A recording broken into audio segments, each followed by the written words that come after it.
Good evening, wonderful people, great Biafrans, wherever you are.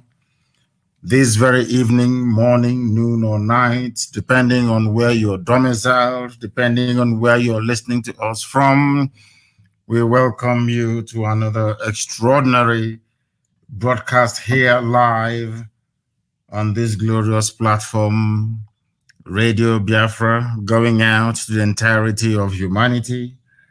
Therefore, I say good morning, good afternoon, good evening, and good night to some of you. We are the only indigenous broadcaster out of Africa being listened to right across the surface of this very planet Earth.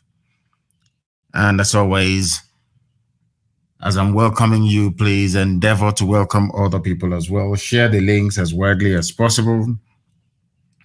And as always, house rules and protocols dictate that I must tell you how we operate on this very platform. You are listening to us on a multitude of platforms, I must say. We are simulcasting this very broadcast. We are on FM in Biafra land. We are on satellite. We are on IPOB Community Radio. We are on Twitter. We are on Instagram. We are broadcasting on Facebook. We are everywhere, if you wish to, and of course, YouTube. I keep forgetting YouTube. University of Radio Biafra is on YouTube. Try and share that as well, especially those who are in civilized countries where data doesn't cost very much. If you're listening to us via Radio Biafra app, it is a low data usage platform. So also is IPOB Community Radio. If you experience any difficulties, please go to Twitter or you go to Instagram. It is very clean, very crisp. So also is YouTube as well. I welcome each and every one of you. Heaven has given me a message to preach, and I must preach it this very evening. Biafra land time now. The time now is 4 minutes past 7 p.m. in the evening, which confirms that we are live and direct. If you look at your clock right now, or your wristwatch, or your timepiece, the time is precisely 4 minutes past the top of the hour. Regardless of where you are, I welcome each and every one of you. I welcome our Oduduwa brethren who are listening from right across the world. And for the very first time, I also welcome Middle Belt as well, because they have listened and they have raised their banner as well. We have seen their coat of arms, we have seen their flag, and we welcome them to this very family of liberators and those wishing to extricate themselves from the damnable Zoological Republic of Nigeria.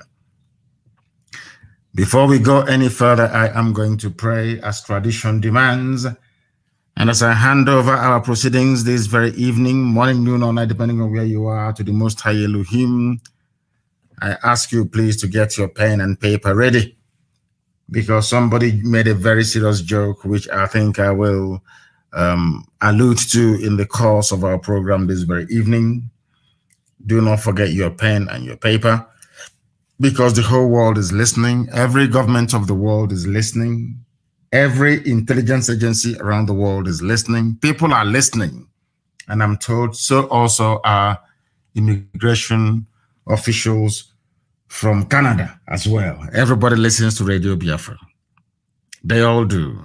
If you go to Abuja now, everywhere is calm. Every government house you have in the zoo, people are attentively glued to their listening device to receive this very gospel that Elohim has mandated me to preach, and I must preach it.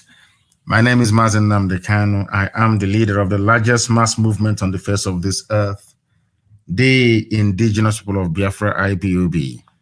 I am the director of Radio Biafra Biafra Television, and by the very special grace of the Most High Elohim, a servant of the wonderful people of Biafra. Once again, I must warn those of you who are listening via Facebook, my official page. You know it is heavily sanctioned. I will ask you please to be prepared to switch over to Instagram or to Twitter at a moment's notice, because very soon, when this very program hots up, they will begin to interfere because they wouldn't want you to hear what we're saying. And in fact, I was asking somebody to compile the names. I want to do a very, very special post on my page tomorrow morning. And I was compiling the names of all the journalists in the zoo who are influential, all the journalists responsible for sustaining what is in essence unsustainable, this very regime of tyranny, a regime of terrorism, a regime of backwardness, a regime of poverty, piloted by the Fulani Caliphate. I will compile all their names. Please look for also those of them who are running Facebook as well. I want to add their names. I want them to understand what the Fulanis are doing to Yoruba people. I want them to understand what the Janjaweed are doing to the Yoruba race. As they're busy trying to fight to defend what is in essence indefensible, their land is being taken over. We must preach this very gospel this very day. Ezi onye nwanyi na Chineke nna nke pụrụ ihe niile Chukwu okike abịa ma bi n'igwe. Onye jupụtara na nsọ, onye dị ebube ma ruo mgbe niile ebighị ebi. Onye anyị na-efe wee na-akpụ isi ala nye. Onye ọ bụ naanị ya bụ Chineke nna, ịbụghị mmadụ. O mekataghị ka iwe bụrụ anụkpa ahụ nke gị onwe ikere eze ebube dị ngọzi.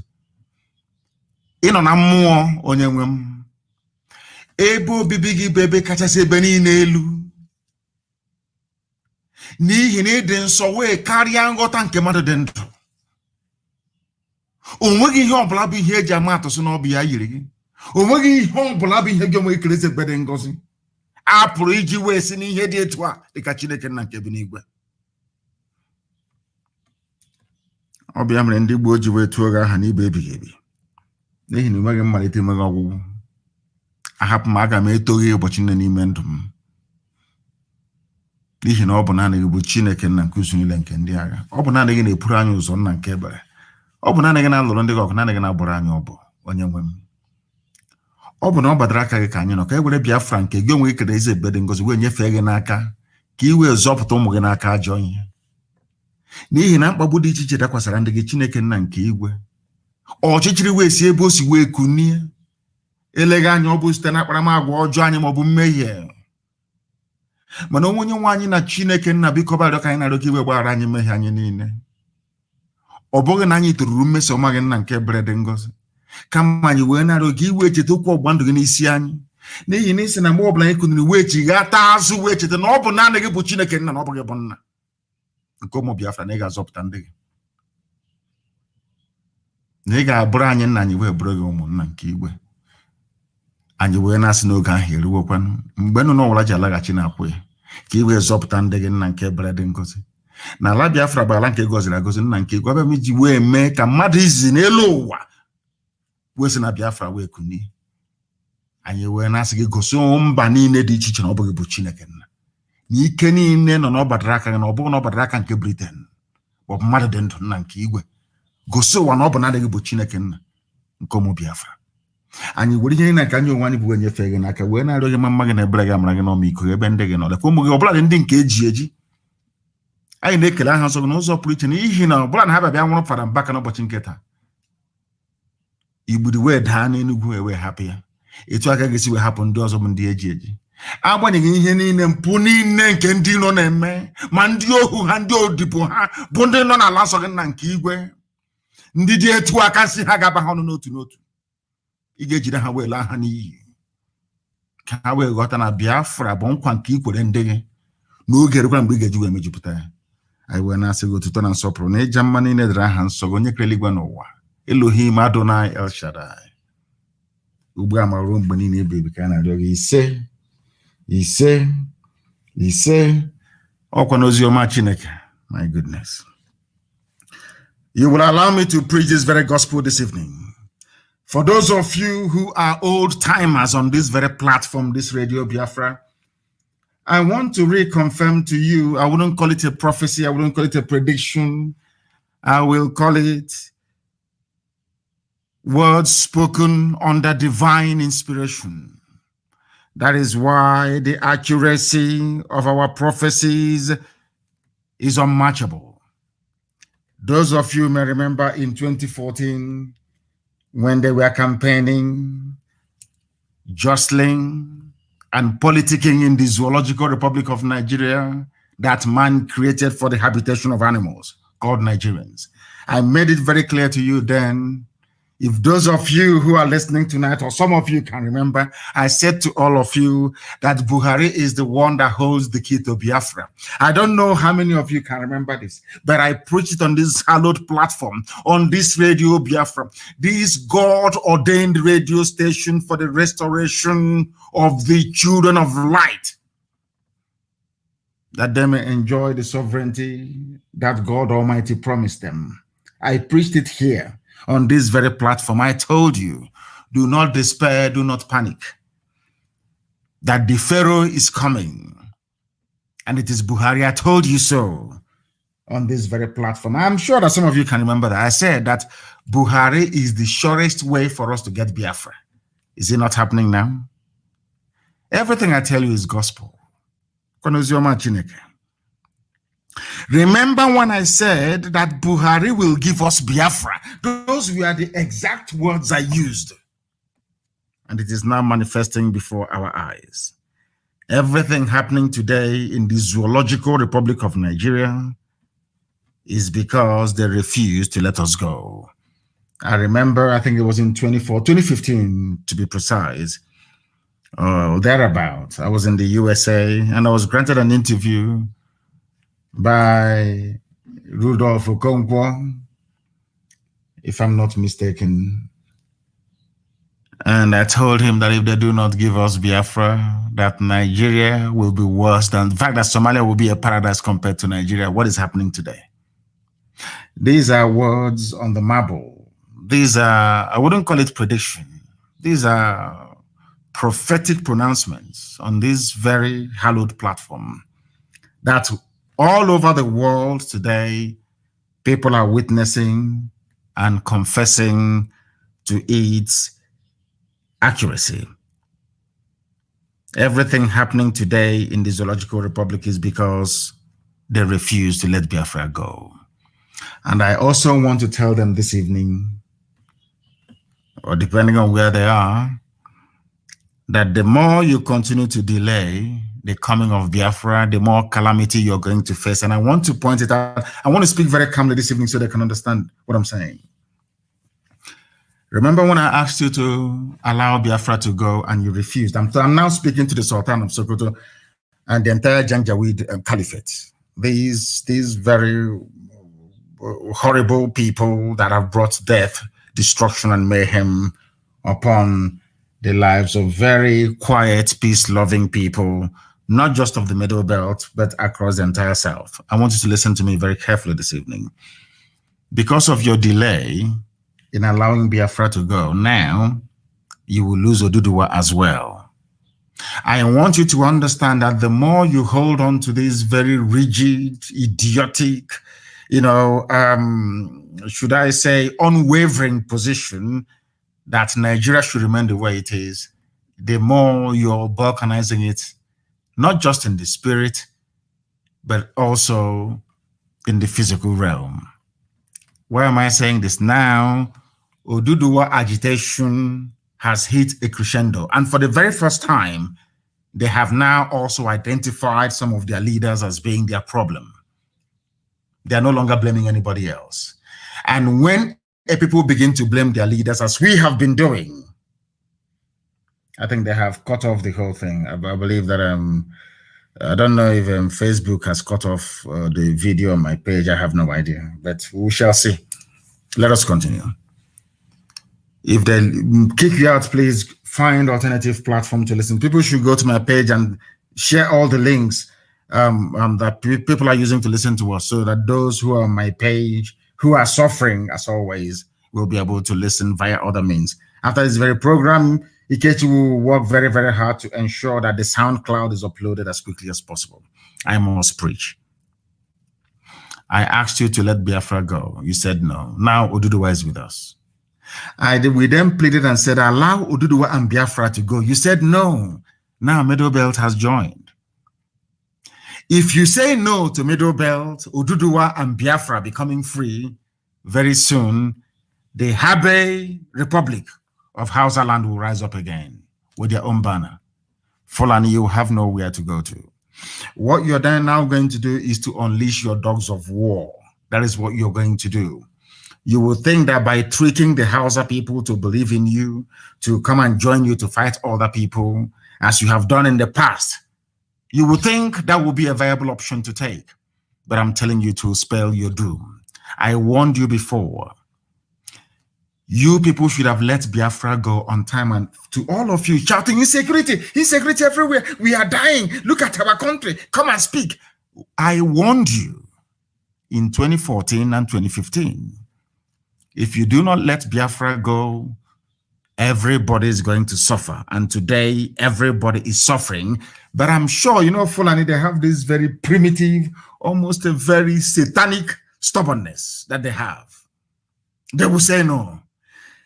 I want Fulani to understand something I said to Britain. You see, United Kingdom, those that created Nigeria, which I believe, Britain, they also go in the realm of the spirit to do their own incantation. They may be top scientists, they may be an advanced country, they may be a civilized country, they may be enjoying the grace of God because Britain is blessed, believe it or not, highly blessed people. But I'm sure they see things. And I told Britain, the same pride that Britain had in the past in relation to Biafra is the same. Fulani has the very crude and primitive format of it. I want people to pay attention to what I'm saying tonight, very, very critically, please. I said the pride, that pride, we are white people. We created you. Who are you to tell us what to do? And here again, live on air, I said to Britain, God Almighty in heaven will divide you into pieces. And when you are being cut up into pieces, your soothsayers will be telling you it is because of Biafra, but your pride will tell you it is not. How can God love those niggers from Africa? Those monkeys is not possible. But I'm telling you again tonight, maybe now that your policies have changed slightly towards Biafra, you may have a reprieve. But I'm telling you this. If you maintain or insist that Nigeria should be one, this is for Britain. I'm sure that I don't know why I feel like recollecting what I've been saying in the past tonight. If you insist that Nigeria should be one, God will destroy Britain. And as Elohim is destroying Britain, your pride will not let you accept it's because of these black people called Biafra. There's something I'm saying to Fulani tonight. We are the children of God Almighty in heaven. We are the children of Elohim. You see, that is why we answer the names that we do. That is why we answer Nwachukwu, if you understand what I'm saying. That is why we answer Chibuzo, Chibueze. You must understand the reason why we answer these names. It is because we are the children of God. Umu Chineke. That is why we answer Nwachukwu. No matter how badly we upset and offend God, ultimately we are his children. Is going to forgive us and rescue us from whatever mess we may find ourselves in, as it is now with the zoo called Nigeria. Fulani, you will end up with nothing.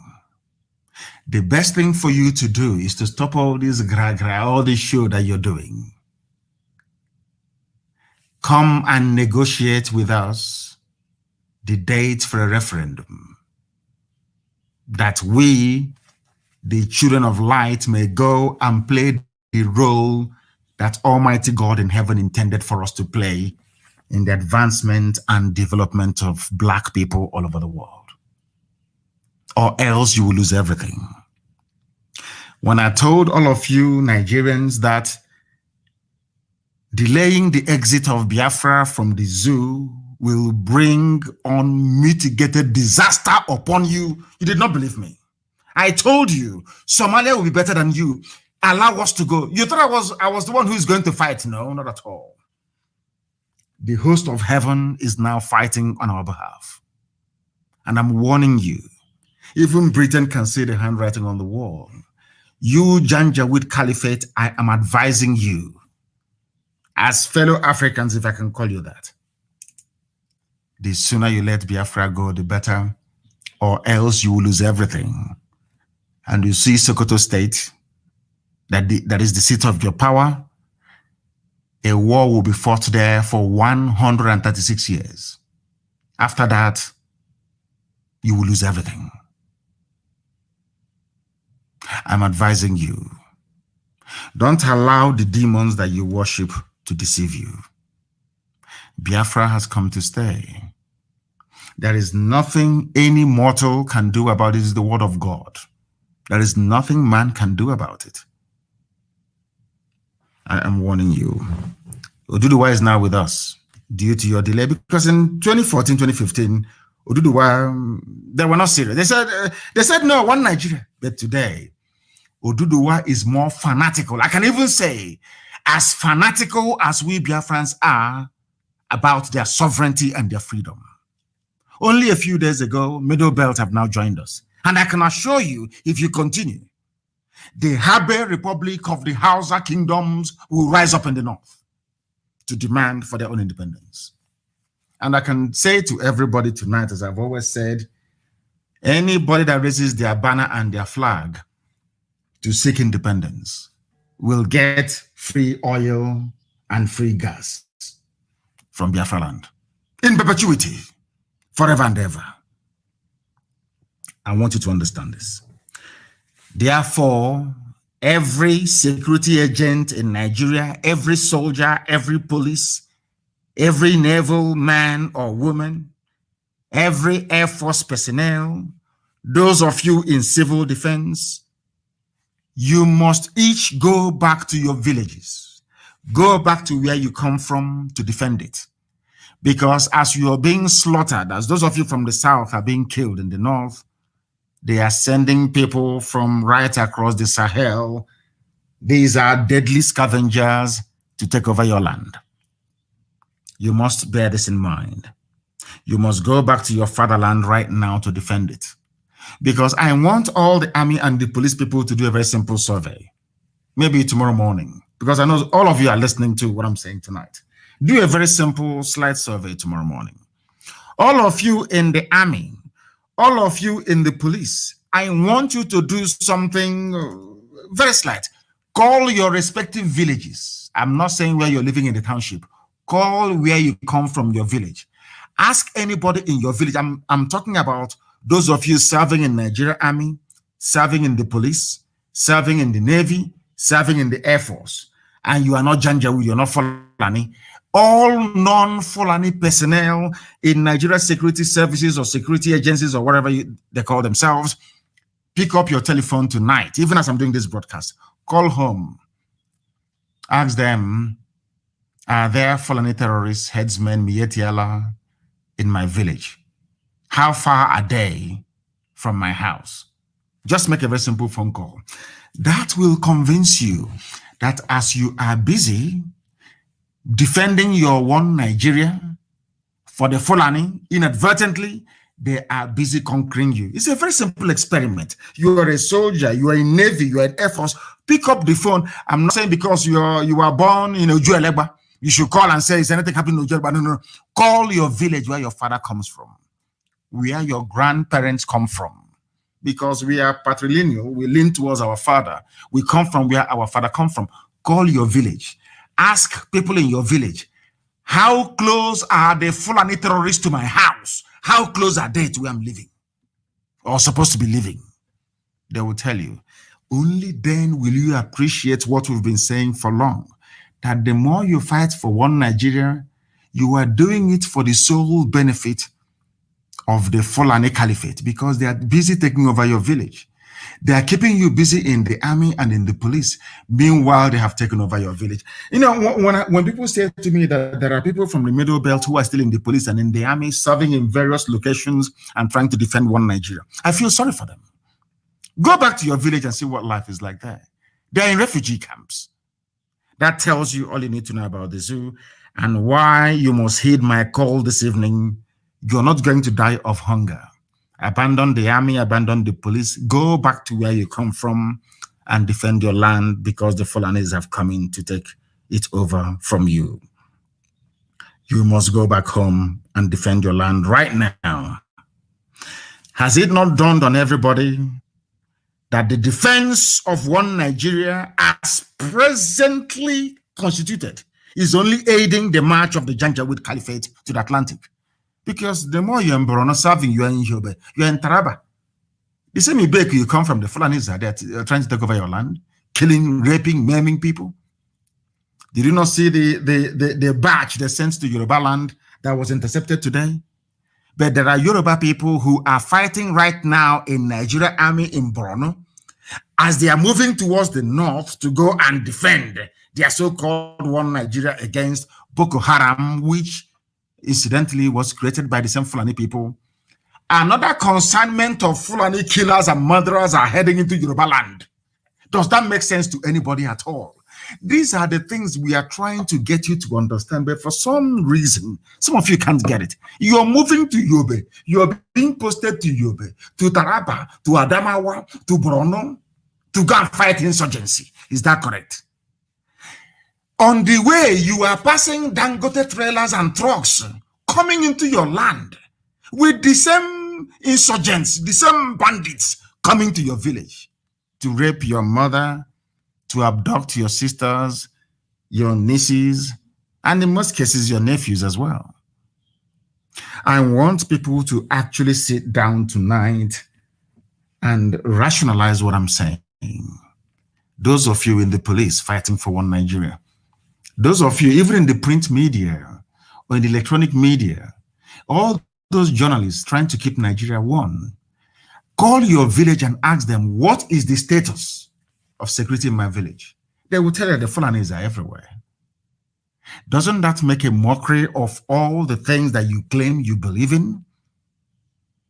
You know, sometimes a lot of people have what I call misplaced, sense of patriotism. You see, in Nigeria, the only people you owe your loyalty to is to your tribe or your ethnic group. That's where your loyalty should lie, and nowhere else. Not because Nigeria is an artificial creation. No, not at all. I'm not even going that far. But because the more you fight to keep Nigeria one, the more you're making it easier for the Fulanis to conquer you. That's what it is. I want people to understand this evening.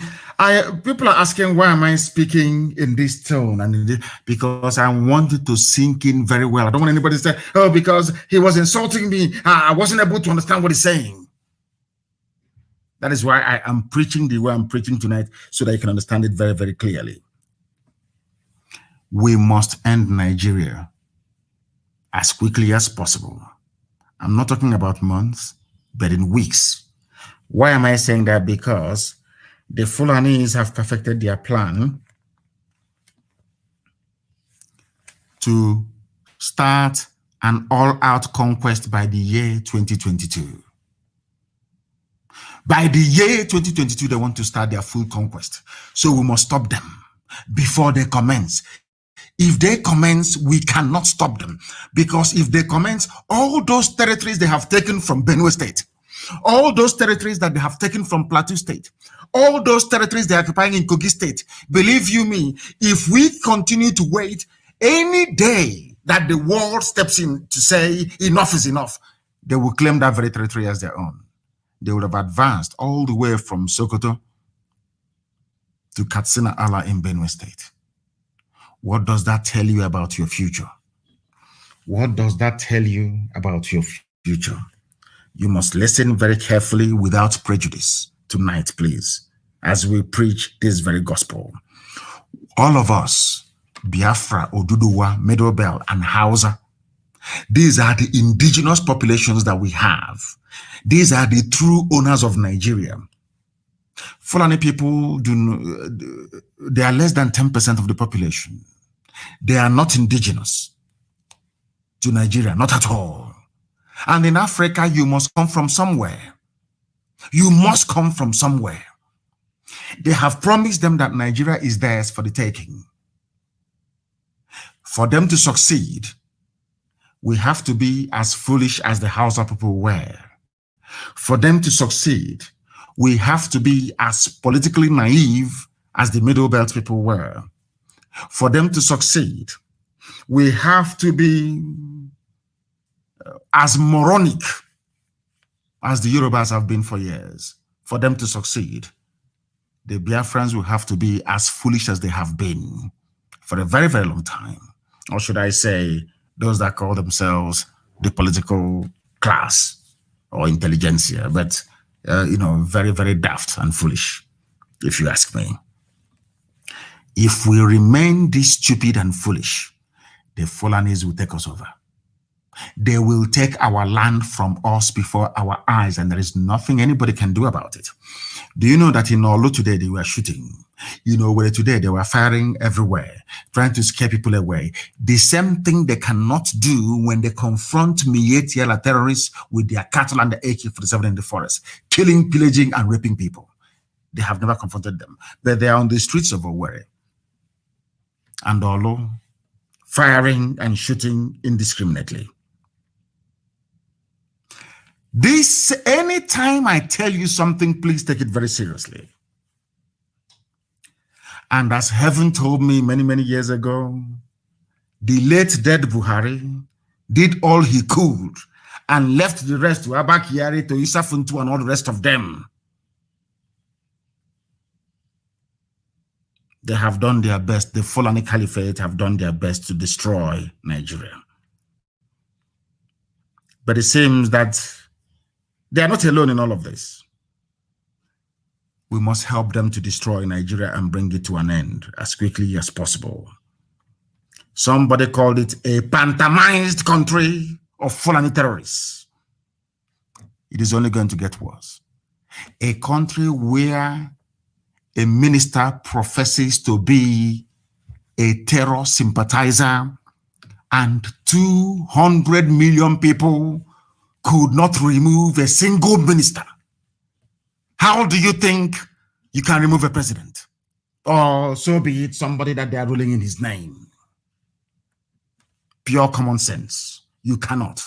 The Fulani stranglehold is everywhere.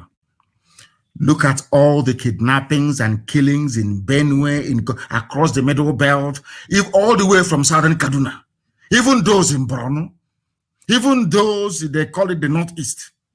Look at their plight and look at their lives. Who are the ones doing the killings? I asked you to ask yourself this question last week. They are Fulani. Who gave them the guns with which to carry out all these murder, sackings, mayhem all over the place? This is where Nigerians do not reason, where they do not think. They don't think and they do not reason. I want to ask them, look at all the kidnappings, the killings, the land grabbing, the forcible conversion of Christians to Muslims happening in Niger State and elsewhere.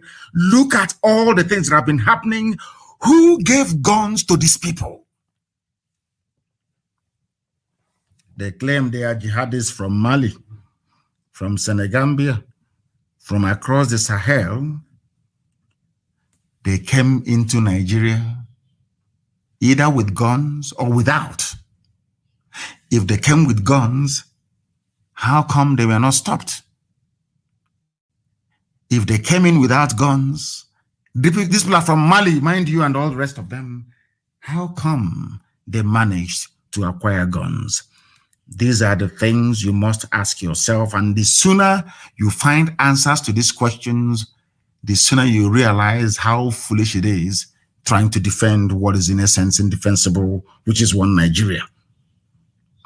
Who helped them to come into Nigeria? The same Fulani people today telling me about one Nigeria. Let's keep the country one. There is insecurity everywhere. Insecurity. Who brought in these murderers into Nigeria? Nobody is asking the Fulani Caliphate this question because they organized it.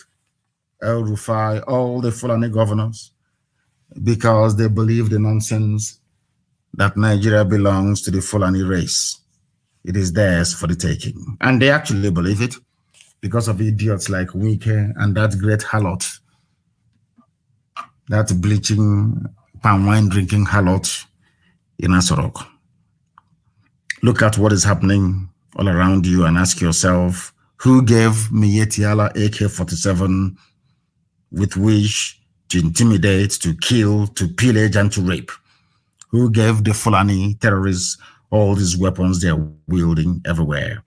How can a Fulani nomadic cattle herder know where to find a dealer that sells bullets?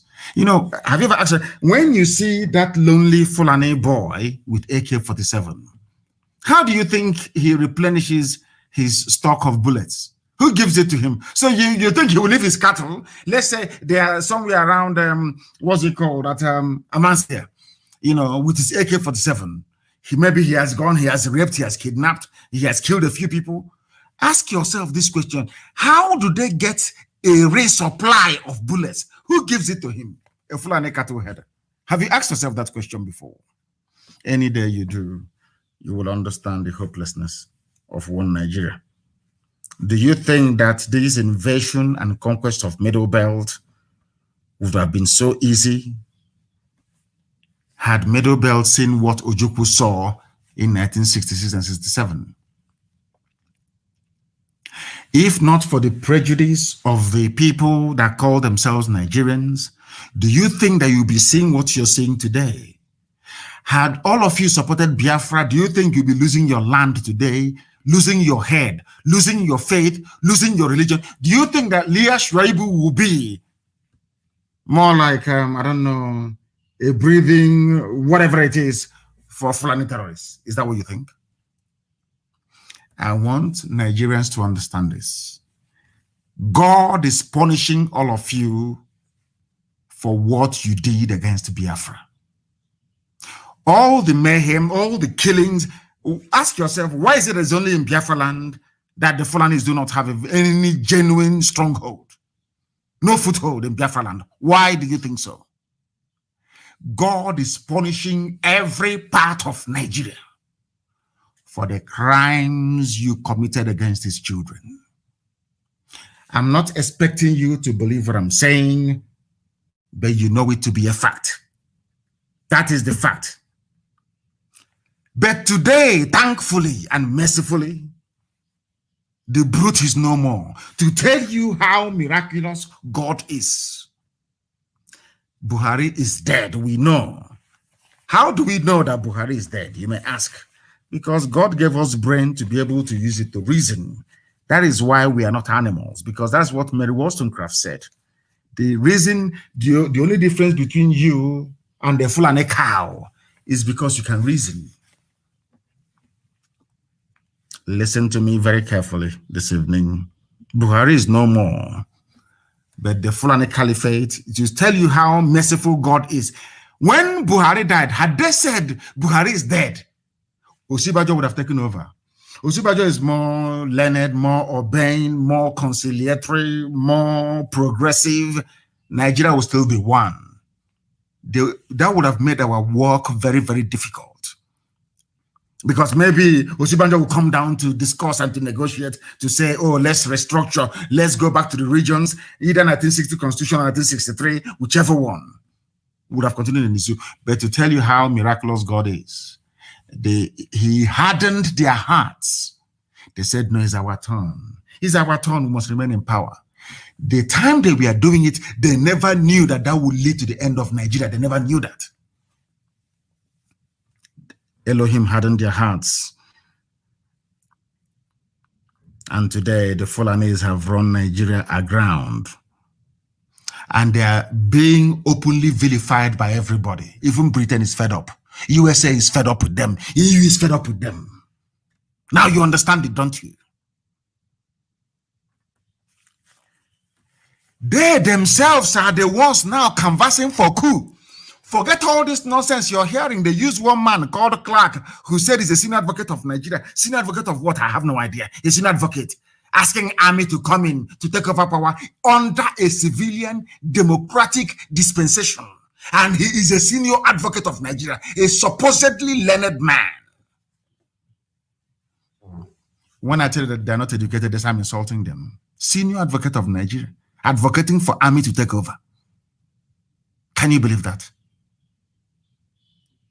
What is wrong with the people taking over in a revolution? Instead of Mr. Clark to call for a revolution, he's asking military. Very lazy way of approaching the issue of all the ills bedeviling Nigeria. Now listen to me very, very carefully, please. I beg of you. How do you know that Buhari is no more? It is very, very simple. I want to prove it to you that he is no more. Very, very simple. Because sometimes you may be shocked, but 1 + 1 is equals 2. Always. Buhari, when IPOB started to torment the zoo, Buhari came out to give a live press interview. Not once, not 2 times, not 3 times. Only IPOB giving them problems. This was between 2015, 2016. Before the idiot died on the 27th of January of 2017. I know the exact date he died. Before Buhari's death, he was having media chat discussing every blessed day, live, unscripted. Nobody would tell him what to say. Most of the times he was talking rubbish, but at least nobody ever guided him or asked him to say A or B. He had a mind of his own.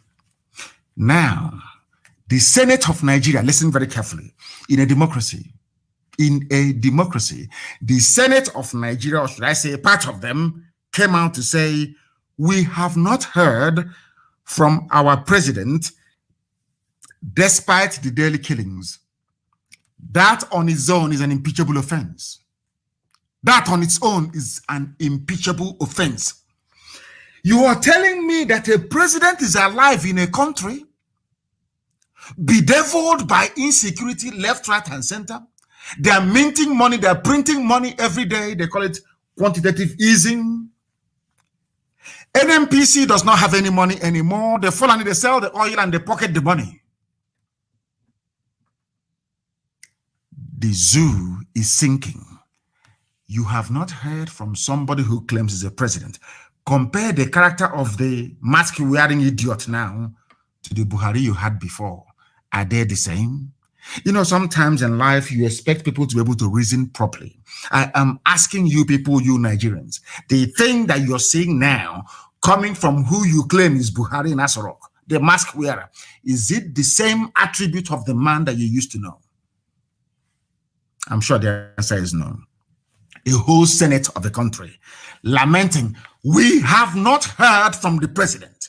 The country is collapsing. There is going to be war very, very soon. And he cannot speak. Do you know why he cannot speak? Because they know we are watching them. The fear of IPOB. They know any move they make, we are going to dissect and analyze. That is why they cannot bring him out to speak. Not even common live presentation. They cannot do it. And all of you went to school. Most of you are graduates. Most of you have PhDs. Are you telling me that your common sense, that I'm sure that all of you possess? I haven't told you yet that there is nobody there. In every other country of the world, ordinary COVID-19, they receive almost weekly briefing. Now, let me shock all of you. Do you know that before, even during Buhari, during Jonathan, during Yaradua, during Obasanjo, and even before that, have you asked yourself this question? How can Nigeria go through a whole calendar year without no official visit from any head of state from outside? Official state visit with state banquet. Because all over Africa, all over Europe, although there is COVID-19 lockdown, heads of states are visiting each other. Have you asked yourself that question? Have you ever asked yourself that question? Now the Senate, Nigeria's own Senate, is now saying, let me read it for you so you understand. A Senate where you have democracy. Any other place in the world, the Senate will go into a session, they will vote and say, we demand to see the president address the nation. That's how it is done. That is why it's a democracy, the rule of the people. And the Senate and the House of Reps, they are the people which the presidency is answerable to. If they are serious, all they need to do is to lay down a motion on the floor of both houses to say, we have overwhelming, uncontainable insecurity in the country, and we demand that the president address the media in a media chat to be bye-bye for everybody. But they know that the man there is not Buhari. They cannot bring him out unless they set the stage, unless they choreographed everything, unless they plan it perfectly well. And I'm asking you people, as those that claim they are learned, what does that tell you about Asorok? Let me read the news for you. The Minority Caucus of the National Assembly on Tuesday lamented that President Muhammadu Buhari has remained silent despite insecurity in the nation. Now, your primary duty as a head of state, I am not a head of state, but my primary duty is to make sure that the IPOB family all over the world, that they are fine, in good condition. When there is a breach of security, I make sure, even in the middle of the night, I wake up and I make sure I address it. If I come on air, I speak about it live. A country of 200 million people. If this man couldn't speak under COVID, he could not speak under raging insecurity, almost civil war status. When is he going to talk? It's a simple question I'm asking Nigerians. That tells you that there is no Buhari, he's dead. The clown they put there, all they can do is to script something, use deep fake, artificial intelligence to mimic the voice of Buhari through a microphone. You think it is the idiot who is speaking. There is no Buhari. That is why, despite this rating, even to address people live, I said live on TV, he cannot do it. Once in a while, they package him, they bring him out, they say, oh, he has spoken. Oh, yeah. And the Yoruba people who are eyeing 2023 will just simply concur and wait for their turn to come. He's only 2 years away. Why can't we just wait? And we'll start enjoying oil and gas money. The caucus also said that the APC-led administration of President Buhari has continued to breach the constitution. We have not, according to Abaribe, we have not heard from our president, despite the daily killings that are going on, and have turned Nigeria into a killing field of unimaginable proportion. Nigeria is at war on all fronts, basically, fighting Fulani domination and impunity. People are dying every blessed day. The person you claim is a president cannot speak. What is his job then? I'm asking you. Do you see how we know that Buhari is dead? That even the Senate is begging for him to speak in a democracy. I'm advising them today because some of them, they claim they're educated, but they're not. I'm advising you on what to do. Constitutionally, you have the powers.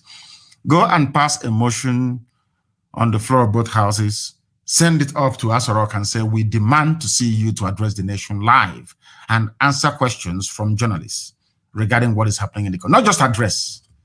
You must be interrogated. We want to ask you, then you will see that the idiot will fall apart. Because we have planted a press man there.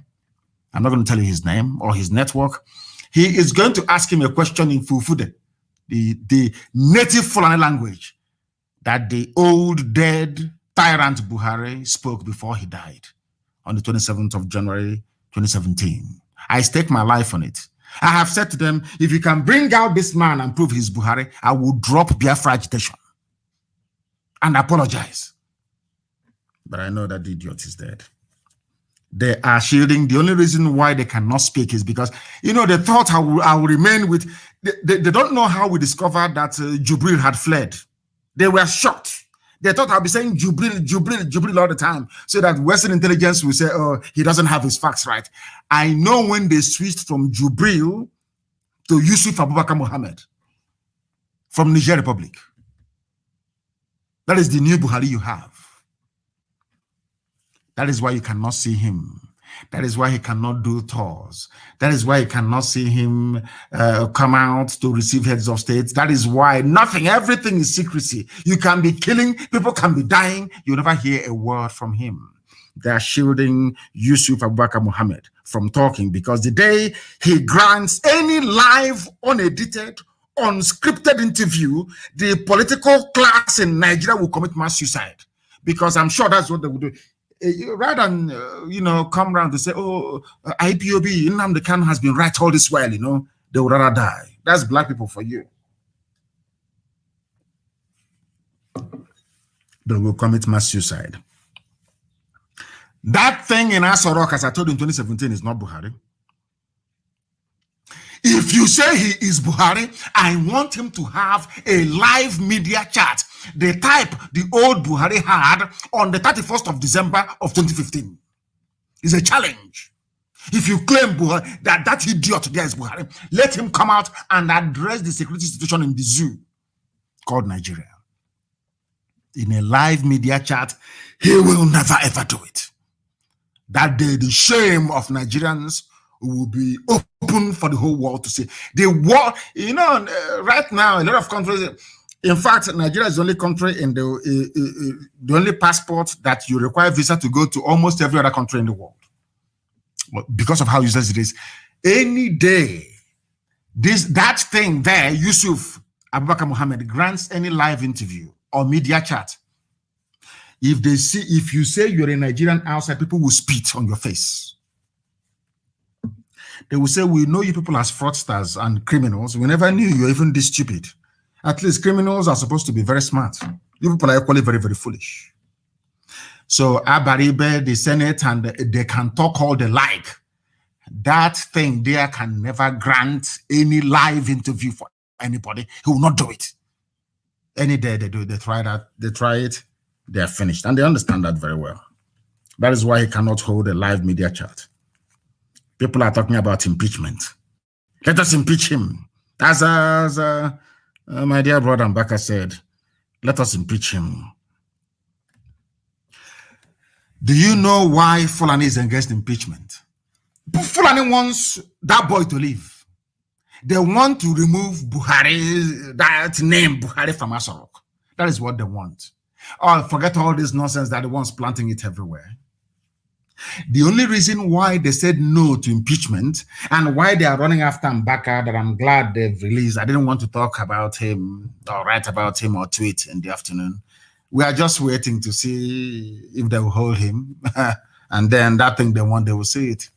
But luckily for them, they released him. Let me tell you something you don't know.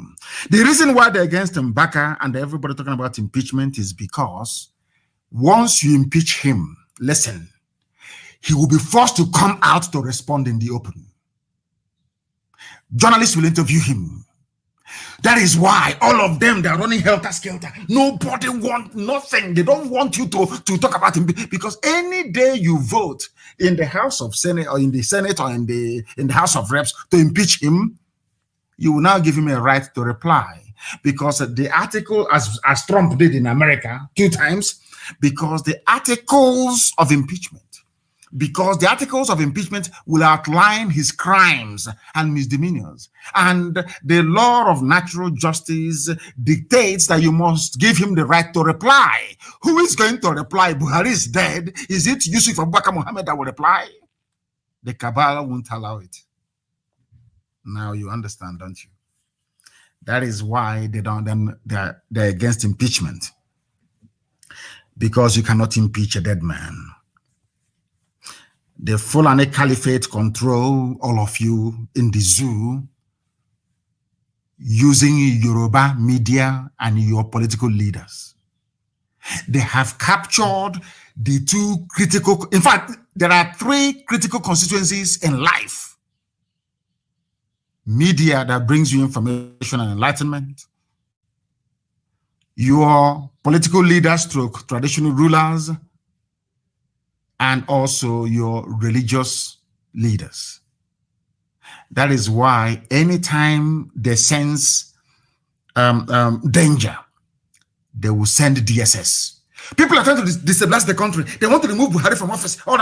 in order to sow seeds of doubt and confusion amongst you, so you can no longer be together to ask for what is right. Asking for anybody you claim to be Buhari to address the nation is not causing trouble. It is not. It is called democratic accountability, isn't it? These are the things you must bear in mind. This thing about coup that they sent Mr. Clark to talk about coup is a well-planned move to manipulate people's minds into thinking that Buhari was removed as a way of hiding the fact that Buhari is dead. Fulani is praying for a coup. Forget all that was planning it. And I want Asorok to know that I know their plan. They want to do a coup to say, oh, we have removed Buhari, he's incompetent, as a way of hiding the fact that Buhari is dead. That is what they want to do. And once they do the coup and they put in somebody, first of all, they said, we'll put in a senior Yoruba general to calm everybody down, to stop Yoruba agitation. That's what I'm just trying to let Tinubu understand. If he doesn't know, they have two people in mind. One is a Yoruba high-ranking army officer. The other one is from the Middle Belt. They want to use them to try to calm everything down. The same thing they tried to do with Ogundigwe in 1966. And they ended up doing with Gowon. They killed everybody. Every Biafran high-ranking officer they got their hands on, they killed. All of them. They knew the world was very, very upset. Fulani knew they could not sell that very narrative to the world. They approached Brigadier Ogundigwe and asked him to take over the reins of power. He said no. They went to Gowon, a Christian from the Middle Belt. That is how they operate. The same thing they want to do now. So all this talk of they want to overthrow us is all rubbish. It's Fulani who are planning it because they know that the clock is running down. They know the clock is running down. They know that once people, shed this cloak of ignorance and begin to say that Buhari is dead, that they are finished. They want to use a coup. Fulani coup, by the way. After all, Fulani controls the army. How can anybody do a coup in Nigeria? How is that possible? Fulani controls everything. All the generals that are Fulani. Everybody in the hierarchy of the army is Fulani. So how can you do a coup? How is that possible? All the commanders of the tank corps you have in the zoo called Nigeria, they're all Fulani people. So how can you do a coup? All the people that lead the infantry in Nigeria are all the commanders, they're all Fulani. So how can you conduct a coup? It is the Fulani planning a coup so they can say that Buhari was removed due to incompetence. And then after that, they'll say, oh, he's living a quiet life. You know him, he's a man of peace and quiet. After a while, they will not tell that Buhari is dead. He died in his sleep. That's what they want to do. If you don't know, let me tell you. And I'm saying to Fulani Caliphate tonight, you don't know who you're dealing with. Before you make any move, we know. Every move that you make, we know. We are aware of it. So stop deceiving yourselves. We know what you're up to. We understand your game plan. This thing about coup is because you want to remove Yusuf Abubakar Mohammed before it's too late. Because there's nobody in Asorok. If there is anyone in Asorok, the person will be talking. Nigeria is finished. There is no country called Nigeria anymore. Nigeria finished last year. Nigeria is now only existing on paper and the fear of the South. The cowardice in people of the South. And the promise of a greater, better tomorrow for the last of week is only what is holding the zoo together. The zoo is dead. Absolutely dead. Their plan has failed. Only if the politicians we have in Biafra land, in fact, in the entire South, can repent, or else what awaits them is doom. The game the Fulanis are playing, just don't. Remember, I told you tonight, the game the Fulanis are playing is to carry out a coup and install a Yoruba senior army officer or somebody from the Middle Belt to calm everybody down. That's what they want to do. And I want them to understand that we know. Our intelligence services is second to none in the whole world. In fact, by the time that Biafra stands, I'm sure that even Mossad will be coming to us to learn one or two things. The Zoo people think that we are stupid, but we are not. We are highly intelligent, more intelligent than all of them put together. They want to carry out a coup and claim that Buhari was removed. People are talking about insecurity. In the same country where people are being forcibly converted to Islam, in Niger State, in broad daylight. People abducted, people killed. Army today firing in Olu, army today firing in Owerri, shooting sporadically everywhere. There is war. A slow burning war in the zoo, but you don't know. I don't know why the Middle Belt people will not rise up to defend their land, because it's now very clear that you can lament and cry from now till their kingdom come. The world won't listen to you. Defend yourselves. That is what you need to do. That is what you must do. To tell you that this is their plan, all of them, it is their plan together, all of them. To tell that they planned all of these things.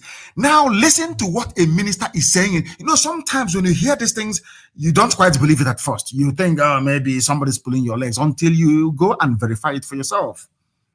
Kidnapping and banditry are not federal offenses in Nigeria, according to Buhari's government.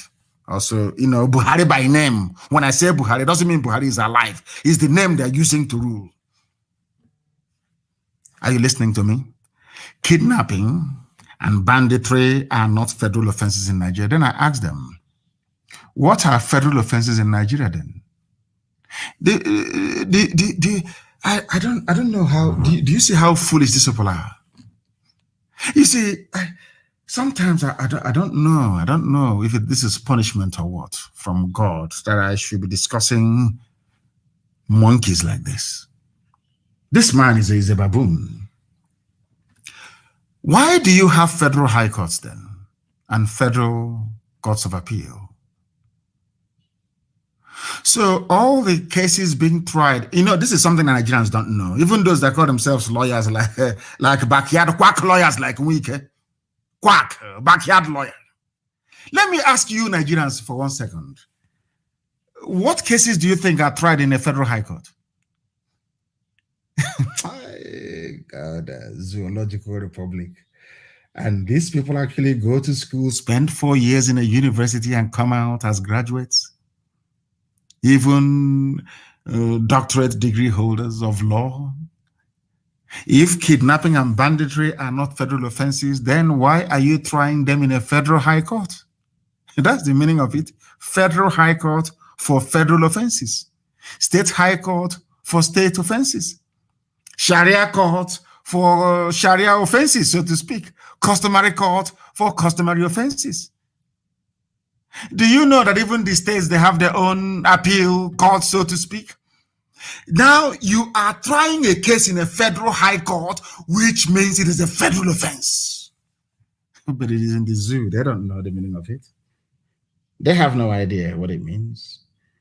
Nigeria is worse than a jungle. If a kidnapper and a bandit killing, slaughtering, raping people is not a federal offense. Oh, sorry, federal offense is asking for referendum. And you people have time for these animals that call themselves politicians. Fools who cannot even reason very well. You have time for these people. This UG. They said that's what Lai Mohammed said. It's not a federal offense. Federal offense is asking for your freedom. And all Nigerians can do is outrage. Outrage, as Lai Mohammed says, prosecuting bandits, not Buhari's government's job. What is your job then? You took a constitution, you swore to protect lives and property. That was what you swore to do. Now tell me, for goodness sake, tell me, please, what is your job? Even the government that you claim that you have do not know their job anymore. They don't know what they're supposed to do. And they are in power. And you allow them to be in power. All you can do is outrage. We are outraged. Oh, have you heard what they are saying? Oh, have you heard what Lai Mohammed said? And that is all. The only solution is a popular revolution. I want youths from across the Middle Belt and the entire South to sit down, not to sit down in one place, communicate amongst yourselves and decide for a day to come when people will take over the streets. Let the revolution start. We outnumber them. They have AK-47. We have AK-47. They know it will be suicide for them to shoot at any crowd. They know it is suicide, not just for them, but for politicians nearby. The time for the revolution has come. Every day you lament, you tweet, you lament, you go to Facebook, you lament. Nothing is happening. They will never listen. That is who they are. That is how they are wired. They are never, ever going to listen. The only way they can listen is through mass action. A revolution is what is needed. The revolution, quit complaining, quit whining, and come out for this very revolution that must happen. It must happen. The same Fulani that brought in the bandits that are killing you are telling you that banditry is not a criminal offense. According to them, it's not their job to prosecute them. And by the way, if you're killed by kidnappers, you will go to heaven. According to Islamic cleric, we have 72 virgins will be waiting for you. I don't know what is waiting for the women. I know that for the men, 72 virgins are waiting for you. For the women, I don't know if it's 72 men who are waiting for you as well. I have no idea. According to a cleric in a country you call civilized. How can some of you don't even have shame? How can you come from a country like this? If you're killed by criminals, the same Fulani criminals, they will not be prosecuted. No wonder nobody's arresting them. If it's not a federal offense, so because listen, the Nigeria is called Nigeria Police Force, which means it is loyal to the federal government. The army is loyal to the federal government. And they do not see kidnapping and banditry by Fulani people as a criminal offense. No wonder nobody's arresting them now. Because is it a criminal offense to them? Do you understand me now? Being killed by kidnappers is the sure way of going to heaven. Only in Nigeria. You wake up the next day, I'm a Nigerian. Shame on all of you that stupidly refer to yourselves as Nigerians. Shame and big shame on all of you. The same people that came into power telling you we'll solve every problem. Lugard, some of you have no regard for history. Friedrich Lugard told you that these people are spendthrift. All they know how to do is to spend money. Oyibo told you this nearly 100 years ago. White man told you this. This Fulani you're looking at, all they know is to spend money. They are very lazy. Oyibo told you this, but you never listen. You never, ever listen. Let me tell you what they're doing in the zoo. The same people, we are coming to root out. Oh, how about war and corruption? Have you been hearing about war and corruption lately? Because nobody is more corrupt than this current APC government. They are the worst of the worst in the history of Nigeria. 316 projects were duplicated, worth 39.5 billion in the budget for 2021. APC, Fulani Janjaweed Party, the party of the same Tinubu asking you to vote for him. These are hardened criminals wearing agbada and danchiki on the floor of the National Assembly, looting and stealing. That is why they don't want Nigeria to break. Oh, no, our country, let's keep it one. Listen, because they are thieves. Because of what they're getting. All of them, even from Biafra, from Oduduwa, these are thieves. These are certified criminals. When they tell you about one Nigeria, it's so they can keep duplicating the budget. It's here. It's a headline news. 316 duplicated projects worth 39.5 billion. It will go in the pocket of somebody. It's just news. You read it and you just go away, and there's nothing. Nobody cares. But that is your future. They steal this money, they go and print money for you. They steal this money, they bank it abroad in dollars, and they are printing worthless, useless naira for you. You people are in for one almighty shock. I'm telling all of you. But you will not know. After all, you're from the zoo. What do you know? Were you not there when the Fulanis came from Futajalon to conquer you? They're not coming from all across the Sahel in your backyard. You call the police will not come because it's a federal offense. According to federal government, it is not an offense. A supposedly federal offense is not a federal offense when it comes to Fulani. Are you listening to me? Isn't it very ironic? We have even the effrontery to even have the guts to face the media to mouth such rubbish. I'm sure the entire diplomatic corps in Nigeria will be wondering what sort of animals are these. Kidnapping and banditry is not a federal offense. Therefore, federal police cannot arrest them.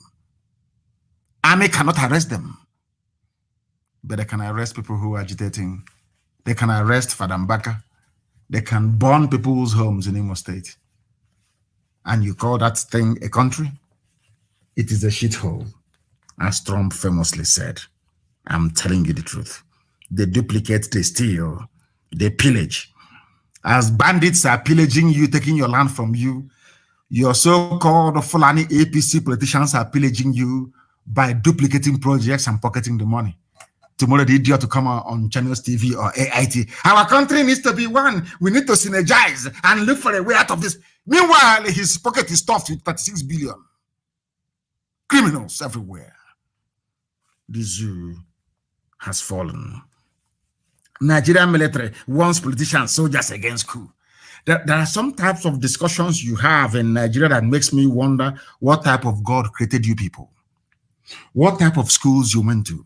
There is a senior advocate of Nigeria, alleged senior advocate of Nigeria, asking for coup to be conducted. And I want to ask him, which part of the world, civilized world, even ordinary Egypt, ordinary Egypt, can you have people coming out, somebody who is learned?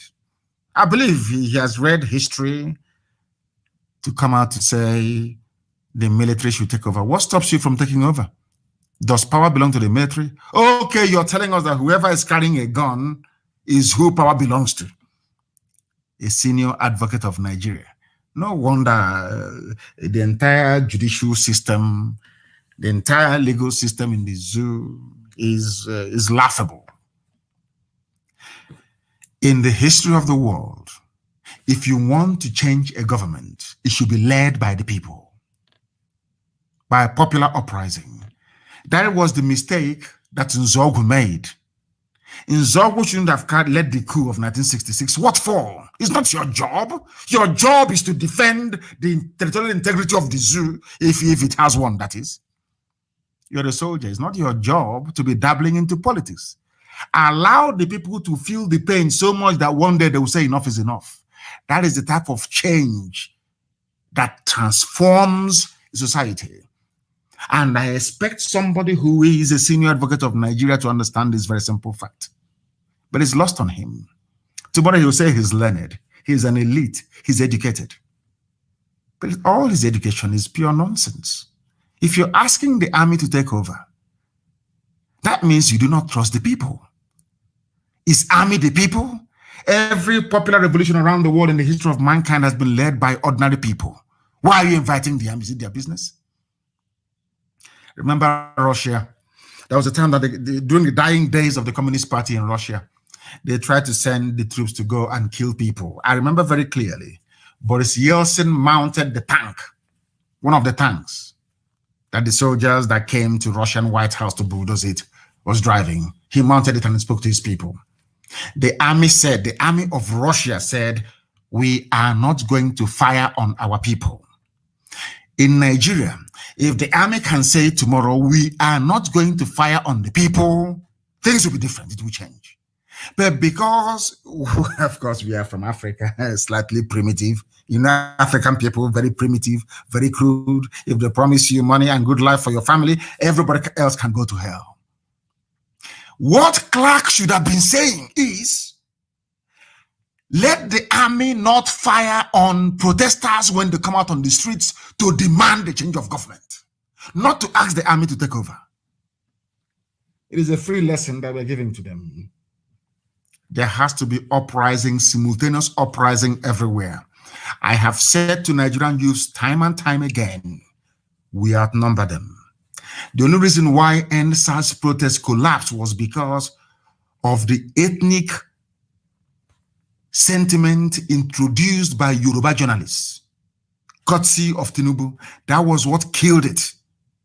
When they started saying, oh, that Biafrans cannot come to Lagos to do this, to do that, that was when they killed it. NSAS should have solved all the problem of the zoo. If we rise above it, if we rise above tribal considerations, focus our mind to destroy these people that have come to destroy us, believe you me, we are going to succeed. We must rise up at the same time, the same minute, the same second. Our goals are very, very simple. Every instrument of state, every political party apparatus must go down. Once it goes down, the zoo has collapsed. Now, what they will do from Asorok is to say, let us bring the people to negotiate a constitution. That's how it is done everywhere. You must force Fulani to do something. They are not going to do anything on their own. Never, ever, ever. You must compel them. You must force them. How do you compel them? There has to be simultaneous uprising everywhere at the same time in Nigeria. For only 48 hours, believe you me, they will call for the Sovereign National Conference. Because we outnumber the army. And I'm not sure that any stupid soldier is going to come down from Sambisa forest, having escaped death at the hands of Boko Haram, to come back to start shooting people in his village. Is not going to happen. That is how you change things. Not calling for a coup, not calling for impeachment. They can't impeach him. They will not do anything until you do something. That's how this life is. You see, when the revolution happened in England, it was led by Oliver Cromwell. The king of England was saying, oh, God appointed us. We have blue blood. Oliver Cromwell said, I will cut off your head to prove to you that your blood is also red. That was what Oliver Cromwell said to King Charles I. Go and check it. George Washington led the popular revolution in America and said, enough is enough. We want to build a country where all men are born equal. Not this is a viscount, this is a duke, this is an earl, all that rubbish. This is a lord. No, we are all equal. And they built it. Popular resistance, popular revolution. That is what is needed in the Zoological Republic of Nigeria. You must understand that very, very clearly. We must rise up now. We outnumber the police, we outnumber the army. You must understand precisely what I'm saying. We outnumber them. We are more than them. What they have, we have right now. They just can't come and start. All of our people, those in Abuja and Lagos, oh, don't let him move on. Did you see that the soldiers were shooting in Olo today? And also, you know what? Are you aware of that? That who opposed Odemma, the Sadikin Fulani, is the one that brought the war to Imo State. We outnumber them.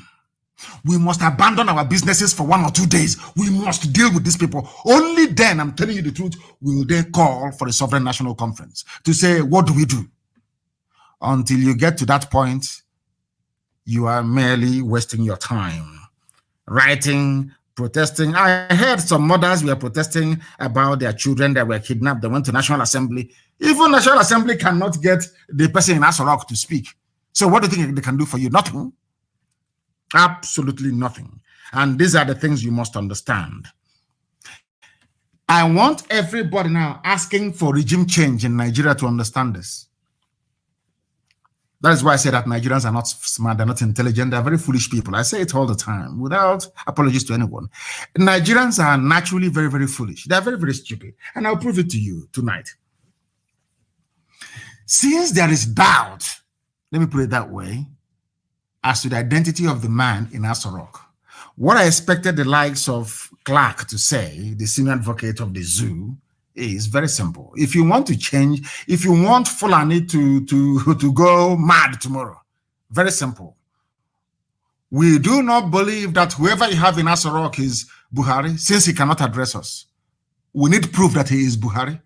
Believe you me, Nigeria will change within 1 week. When we gave you the expo, when we gave Nigerians the expo to say, only question the identity of the man in Asorok. You have all the proof. You have a little boy today. Tomorrow is a 25-year-old. The next day he's a 40-year-old. Nobody knows. His hands is so fresh. You know he's not Buhari. All of you, you know that. There is a hole in his neck. Even to ask the question, why does he have a hole in his neck? And Fulani banditry will stop. Your land that they're seizing will stop. You will leave your IDP camps and you go back home. Only one thing you need to do. Don't ask for impeachment. Don't even do a revolution. Let's even put that to one side. Ask them to bring out that man in Asorok to address the nation, and you have your answers. I'm telling you the truth. You know, God is miraculous. He gave you ways to deal with the Fulani Janjaweed, but all of you messed it up. We told you. All that Clark needs to do is let there be a DNA test to prove that this man is the real Buhari that we know, the old man, the sickly, dying old man that we know, that had a brain tumor. Show us is him. I'm telling you, Fulani will change overnight. First of all, they'll bring their DSS to grab a few people, which is what they normally do. And the DSS, as you're abducting people, the day we abduct you, I hope you will not cry. Now you're going about abducting people. One day you'll be abducted as well. And when we do, I know that idiots will start acting from Lagos. Our security men, now that the security men are abducting people, you will not see it. But the day they themselves are abducted, you start complaining, you start crying, you start whining all over the place. Simply ask for Buhari to do a live press briefing, or ask for the DNA of the idiot in Asorok, Muhammad, Yusuf Abaka Muhammad, and the zoo is gone. You get a regime change overnight. In fact, they'll tell you that he's going to London, he's sick, he's incapacitated now. Osibanjo, please take over. That's all. Any day, forget about everything. Question, focus, zero down on the identity of the man in Asorok, that his house is burning and he's not speaking. Is that a president? Where in the world will you have this level of insecurity bordering on a civil war and no comment from the person you claim is the commander-in-chief and the president, His Excellency, Mr. President, all that rubbish? Because he is not Buhari. Mr. Clark, rather than asking for a coup, rather than asking for impeachment, I have made it easy for you people, or should I say easier for you people. Simply ask for the man in Asorok to come out and prove who he is. And it's over. Game, set, and match. As in chess, those of us that play chess, it's checkmate. It's finished. It's over. Bye-bye. Fulani Janjaweedism is gone. God gave you that window of opportunity. But Yoruba media, with their greed, and the sophisticated moronic brain, saved the Fulani Janjaweed. Simply ask for the man in Asorok to prove who he is. Why can't he speak? Anybody that knew the old Buhari, do you think that this new Buhari is the same person? Of course, the answer is no. Of course, the answer is no. They're saying we have uncovered plot to remove Buhari through civil unrest. Yes. Go, I want DSS, the army, and the police. Some of you are illiterates anyway. Just simply go online and Google sitting presidents removed by their people. You will see it there. How was Hosni Mubarak removed from office in Egypt? Is it not by popular uprising? In Romania, popular uprising? Everywhere, popular uprising? Because we are the people. Power belongs to the people. If they do not like what you're doing, you go to hell. But in Africa, they will say, oh, because he's Fulani, it's our turn. If you know it is your turn, it is Fulani, that means we are not supposed to be together in the first place. That means we are different. If every little thing, as they did during the NSAS protest, if every little thing we invoke ethnicity and we invoke tribe, that means ab initio, we should not be together. You cannot claim that everybody is a Nigerian. When it comes to solving a Nigerian problem, you now hide under your ethnic group, under your tribe, to seek refuge. You hide under your tribe to seek refuge. It is not going to happen in our time. Ask for the ID of the man in Abuja and the idiot is gone. We have done a lot. IPOB, I commend all of you. all you children of heaven, that the zoo is where it is today is down to the work you've been doing over the years. Sometimes I know we can be very harsh on ourselves, but we have done very well, mind you. We have done very well. Look at what ESN has done in a very short period of time. That even Dave Umahi came out to say that there is no more Mietiala in Ebonyi State. You did it. You made it possible. Tenacity, doggedness, and determination. And that's where we are today. We have dissolved the zoo, more or less. And that is why some idiots that have been relegated to the background are doing everything to keep their name in the public domain, even at the risk of sounding like a mad dog. You know, one animal was making a caricature of himself. Maybe the price of cement has gone up and is making him mad. He cannot finish his hostel.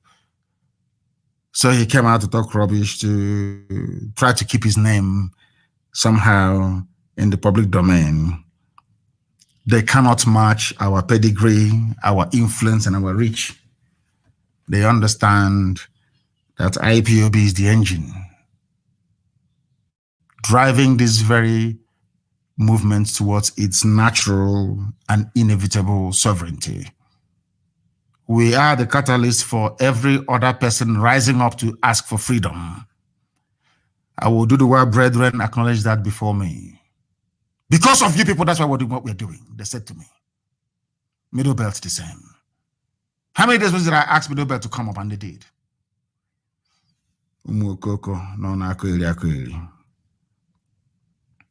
That is why I am glad this evening that the Middle Belt have released their country flag, their currency, and coat of arms, and we must encourage them. I am encouraging Middle Belt to continue to do what they are doing, because that is the right way to go. Freedom for everybody. And you will get oil and gas from Biafra land for free. And for those of them saying, oh, we are from South, we are from Niger Delta and all that rubbish. Remember also, we have the largest gas field in Ohaji. We have oil in Ebema, we have oil in Mbidi, we have oil in Awamama, we have oil in Aguleri, we have oil in Uguta. Are you listening to me? Oil everywhere in Okwa. In Abia, it's so-called Abia State where I come from. There is oil. There's oil in Ogbaru. If you go to River Niger, you will see oil coming out of the bed of River Niger. You will see it there with your two naked eyes. Because of the Janjaweed in the north, I may be talking rubbish. So even the oil we have in Igbo-speaking territory of Biafra alone, we can supply all of you free oil and gas in perpetuity. Middle Belt, you will stand on your own. We are going to dredge River Niger all the way to Lokoja. So you will have free, in fact, we will internationalize River Niger. So you will have free, toll-free shipping all the way to Lokoja, your river port. You have nothing to be afraid of. And everything I'm saying to you, we are going to put down in a treaty. Signed before Israel, USA, Canada, EU, China, and Japan. International treaty. So you will know that we have nothing to hide. We want everybody to be free. Our fight is not about oil and gas. I keep saying that to you all the time. We will give you oil and gas for free. That the very treaty guaranteeing that will be overseen by the international community. So we cannot renege on it. I want you to understand that to this very day. That is why the death of the innocent must be avenged. I want to let the army and the police to understand this. If you go about killing innocent people, you're going to die as well. The time and place of your dying, people will choose for you. You will not know. You can be doing your gra-gra in the daytime, eventually you're going to die. I assure you of that. Watch and see. Hope Uzodema will not be there when you're dying. You see that guy you're doing it over now, shooting gun, they're jumping up and down. The day you will die, Hope Uzodema will not be there. And you would have wasted your life for nothing. And for those of them that want to be noticed, running around, that's the big thing. When they run out of cash, They want to attract attention from Abuja. They start singing. Hey, a non-government come to my house. If you see a non-government, will you stand? The stupidity. Sabo.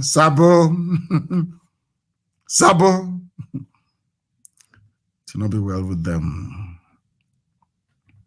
In the Middle Belt, they are crying. The reason why they are crying in the Middle Belt is because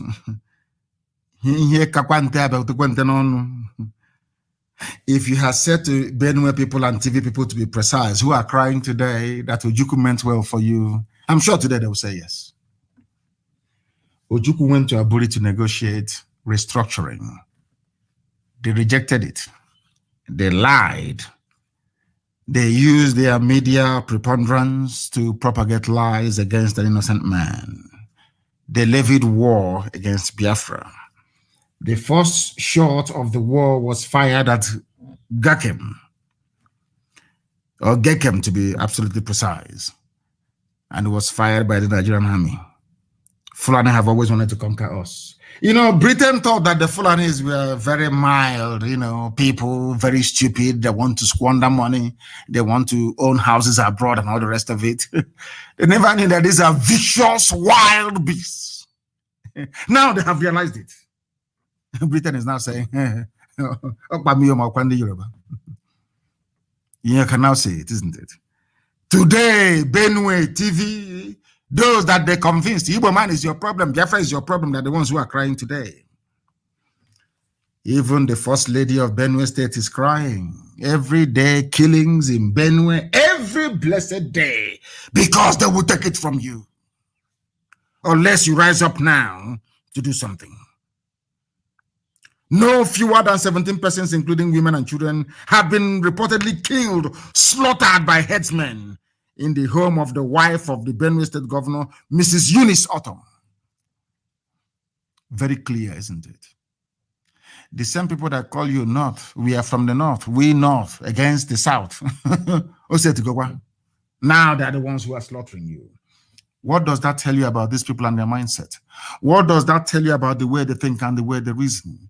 What does that tell you about your new alliances? The alliances you should be forming is with the South.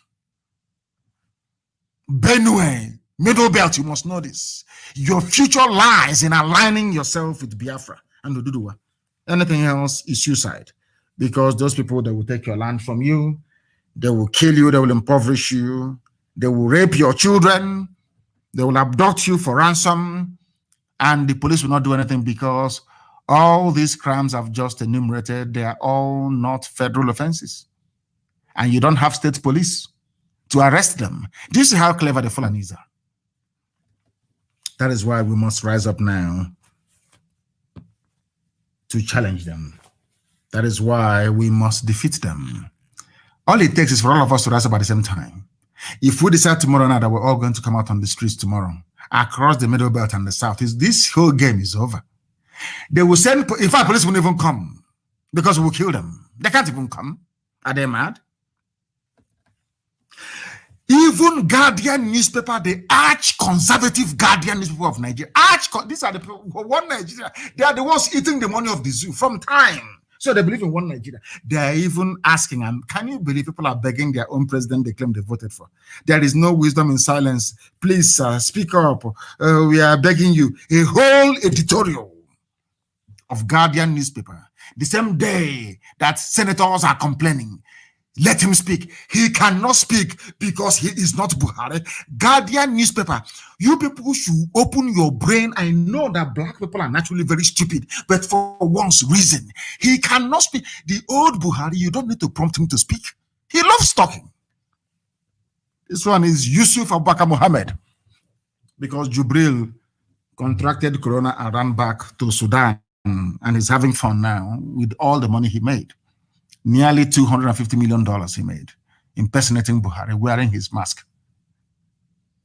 Everybody involved in the recruitment of Jubril has been assassinated, all killed. Remember the death of the Nigerian diplomat in Khartoum, in Sudan?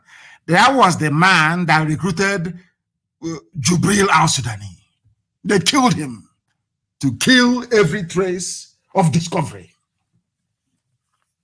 There is no wisdom in silence. A whole Guardian newspaper editorial that tells you all you need to know. They are begging him to speak.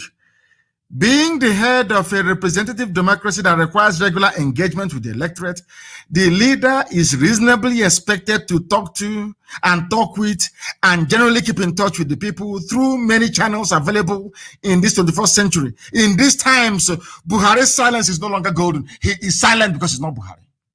Ndara. That is why he is silent. He is not Buhari. Guardian newspaper editorial board, the person you're writing to is not Buhari and can never speak. Unless they carefully prepare him once, 10-minute speech, once every 6 months. And you people are condoning such nonsense because you allowed these people to exist. You allowed the Fulani to gain the upper hand. Yoruba media, you gave Fulani the upper hand. That is why they are doing what they're doing. The complacency of the middle belt, the likes of Gowon, of Danjuma, keep shouting your one Nigeria as they swallow you up. Keep shouting your one Nigeria.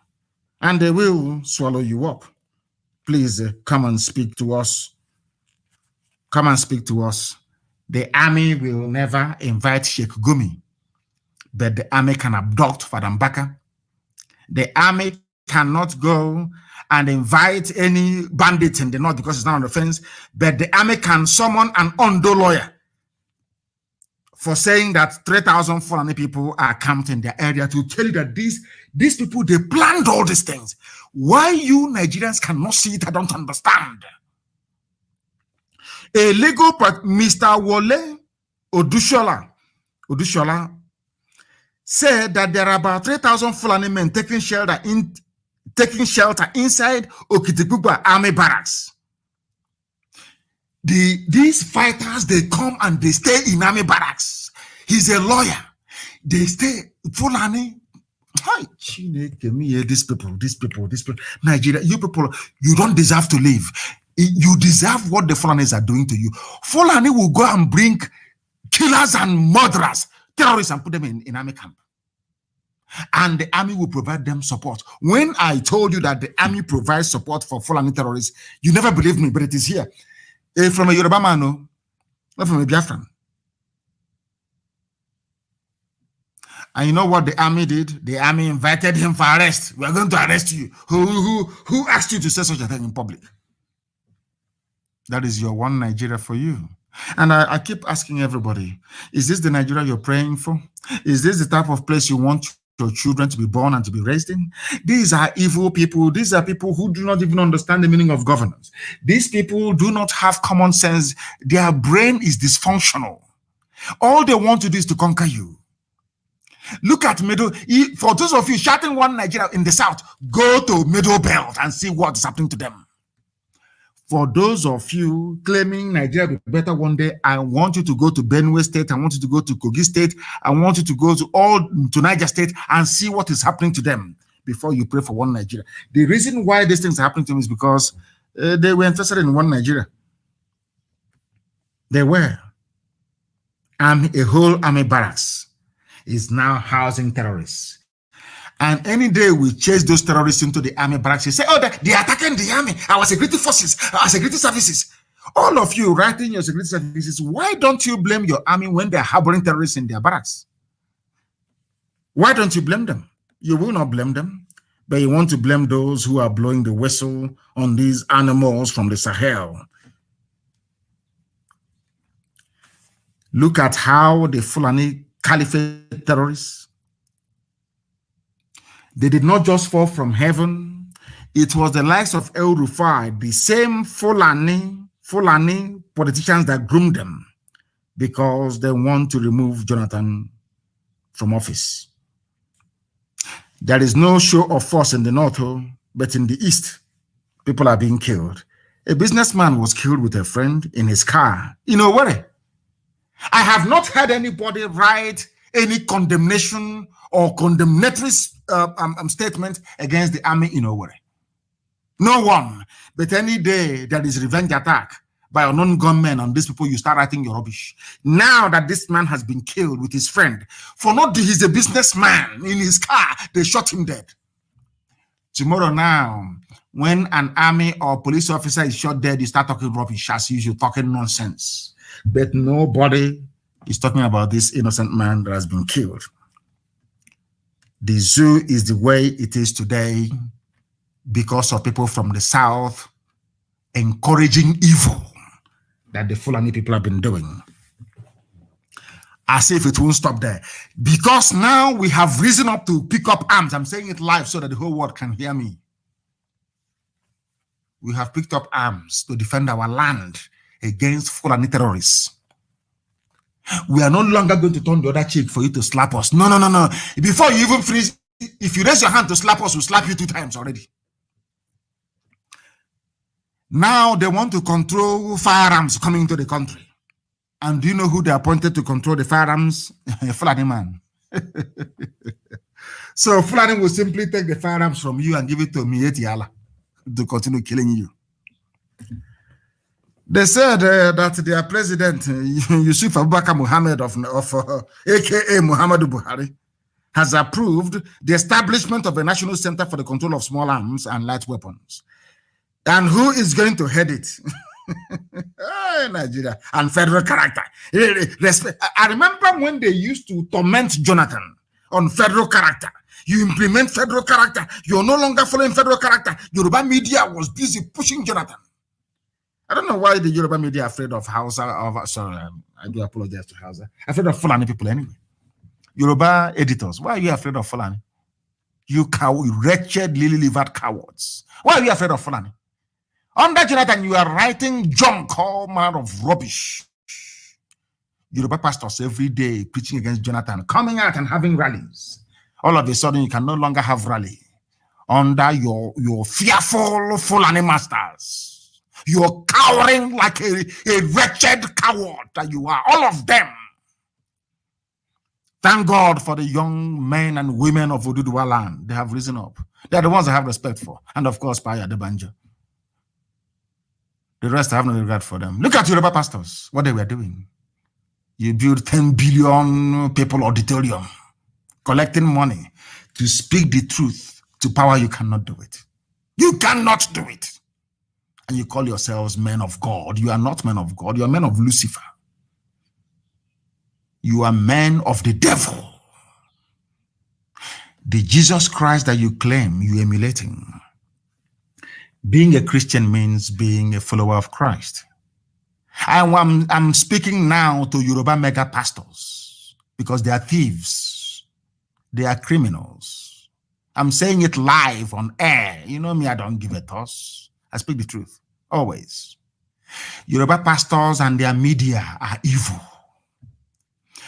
Yoruba pastors, I want to teach you the Bible because you don't know the Bible.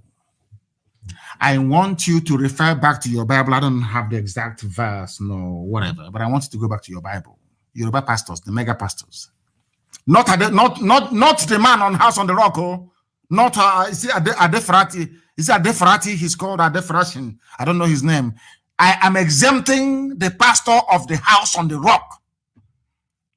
He's a good man. And a man of God, I must say. So I must qualify what I'm saying. But you see the other ones with their private jets and their white suits. And those criminals, businessmen with the Bible. I don't want to curse them because there's no need. I don't want to curse them. You people attack Jonathan about federal character, that not enough Yoruba people are in the service of the government at ministerial level. Then you complained. You held rallies. Today, there is death everywhere, every blessed day. You cannot rally anymore because you're cowards. You're not serving God. The Christ you claim you're following, this is for Yoruba mega pastors, with the exception of House on the Rock. The Christ you're following or you claim to be following, you don't even understand. Because if you people are genuine men of God, you will do what Christ did. Christ went into the temple in Jerusalem, I must say. the high priests, politicians were changing money in the house of God. And he called them vampires, snakes. He flogged people who were changing money in the house of God and said, this is the house of my Father. You don't come here to trade and change money. But today, you people are so avaricious. All you care about is money, not even the word of God. Not the word of God. If you care about the word of God, you will speak the truth to this very useless, idiotic, Fulani-run caliphate government. But you are afraid because they have your secrets. You don't want them to release your secrets to the public. Under Jonathan, who is a gentleman, you hounded him and you harried him every blessed day until he left office. You kept calling Christ and you kept calling God. The time has come for you now to come out and call Christ and call God, and you are all missing. I remind you once again of Archbishop Desmond Tutu. I remind you of the pastor, the minister for House on the Rocks, who is a Yoruba man, fearless. I remind you of course, Ingila is also a very good man, fearless. Mount the pulpit and condemn evil, you cannot do it because you're all compromised, because you're all businessmen. I feel sorry for those of them that go to listen to you people. I feel sorry because those ones are going straight to hell. I feel sorry for them, honestly speaking. Ignorance upon ignorance. That is why, let me tell you the name of the person who is going to be the new coordinator of light arms, so you don't bring in arms into Nigeria. His name is retired Major General A.M. Diko. Fulani. Everything is Fulani. And you're all clapping. Yoruba media. Anytime I'm calling somebody and I'm pointing there, they're evil. Yoruba media. It won't be well with you people. That people are dying today in Taraba, in Yobe, in Borno, in Sambisa, anywhere is because of Yoruba media. Yoruba media, they always side with the oppressor. Always siding with the oppressor. I don't know what is wrong with them. Is it that you people are born with this evil inside you, or once you study journalism, you become evil? What is wrong with Yoruba journalists? That you always siding the oppressor against the oppressed. You people are evil, along with your pastors. Very, very evil people. And thank God for the new generation. The new arms controller is his Fulani man. So he can take your guns and give it to Miyetti Allah to be killing you. Not one day has Miyetti Allah, president, been invited by the DSS or the army for questioning for all those inflammatory remarks. Not for one day. Not for one single day, never. I remember Punch newspaper when they were persecuting me. And IPOB killing us. The editor of the Punch newspaper never referred to Buhari then as a major general. It was only when a Yoruba man was illegally arrested that they changed. And the Punch newspaper editor wants me to think that we are all Nigerians, should work for one Nigeria. Such nauseating hypocrisy. Hypocrisy. That is why the zoo is the way it is. That is why you have no running water, you have no good roads, you have no light. Because it is the duty of the journalists to wake up the consciousness of the people, to teach the people what their rights should be. It is not happening. It is the duty of the men of God to rise up to speak truth to power. They do not do it, with the exception of a few people. That is why the zoo is in the mess that it is. Yoruba journalists are there, and only Lagos has a viable seaport, whereas the same Atlantic Ocean flows through Warri, flows through Iguacha, goes through Calabar. It never touched Yoruba media one day to say, this is not good. We are in the same country. In the interest of this one Nigeria, we feel that Warri seaport should be opened to employ people, to move goods down there, to develop that very area economically. Calabar seaport should be opened. Iguacha seaport should be opened. No. I mean, And I wonder, but you claim you're a Nigerian, others are Nigerians as well. But it never occurred to any of them to say, let us use this power and influence we have to change this obnoxious policy. And who destroyed the economy of the South? It's Obasanjo who did it. Let me leave it there for now. I will do a very special program one day. Bandits threaten to kill students abducted at a Kaduna private university. Who are the bandits? They are Fulani people. They kidnapped Christians mostly, and are slaughtering them as we speak. And you wake up tomorrow morning and you say you're a Nigerian. And you have pastors who are more concerned about tithes and offering than praying for these very hapless victims of one Nigeria. I don't call it, they're not victims of banditry. They are victims of one Nigeria. And all of you who over the years have been promoting one Nigeria, I blame all of you. You are responsible for this, because had you people held the Fulani to account by insisting on devolution of power, no matter what, you say to hell, devolution of power, this nonsense won't be happening. But you are black people, I don't blame you. You have no soul and you have no conscience. You have no empathy. What concerns other people is of little or no consequence to you. And that is why black people are poor. Our wickedness and evil is second to none. Second to none. Everybody in Nigeria understands that there is only one simple solution to the problem of Nigeria. It is dissolution. They know it very well. But because they think that Nnamdi Kanu will not honor his words, he will not give us oil and gas for free. Please let us continue in this one Nigeria. And I have said it many times. All the minorities in the north will be taken care of. Once Biafra becomes free, it gives us the impetus and the platform from which we can save you from Fulani emasculation and destruction. If Nigeria continues the way it is right now, Fulani will overrun the whole of the Middle Belt. I'm telling you, TV Nation will come under attack. Bachama is gone, Birom is gone, all these people are gone. Only TV is standing strong right now as we speak. And to an extent, Jukun. If we allow Nigeria to continue, because the number of Fulani influx, these terrorists is limitless. They have a huge number of people to come in, and the attraction is oil and gas. They have seen how wretched, poorly educated Fulani people are living large on the proceeds of oil and gas. That's something I need to remind Wike, of course, and all those who stupidly call themselves Niger Delta. The Fulanis come in, they kidnap, they make more money than the state government does in the south, and they return to wherever they came from. These are the things that must guide your thinking, and that is why Nigeria must end.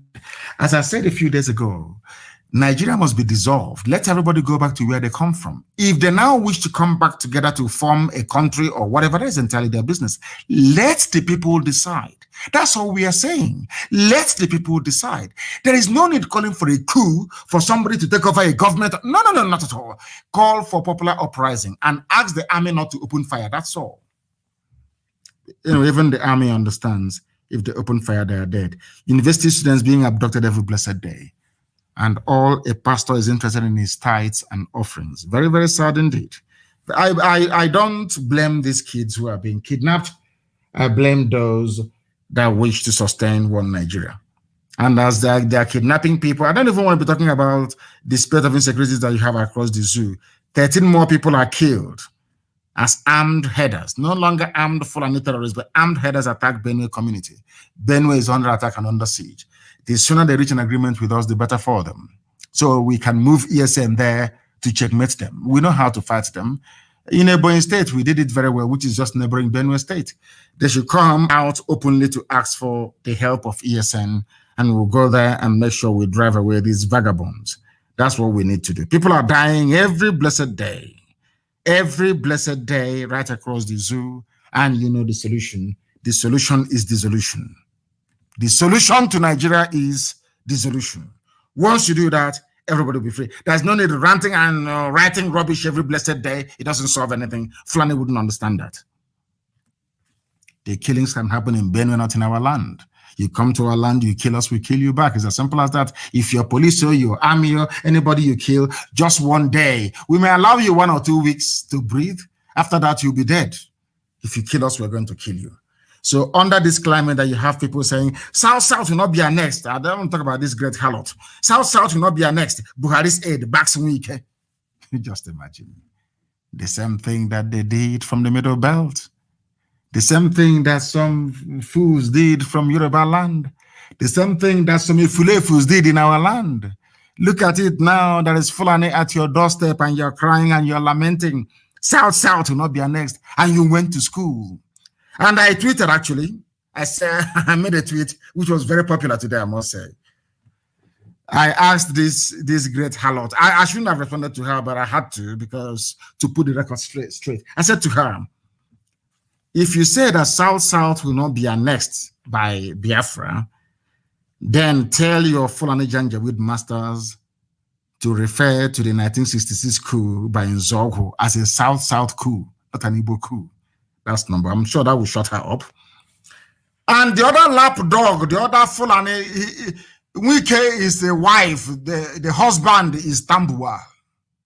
Dina loya Tambua. You know, once I don't want to be, this is a family radio. I don't want to go too far. I don't know what they put in his mouth. I don't know what Tambuwal put in his mouth.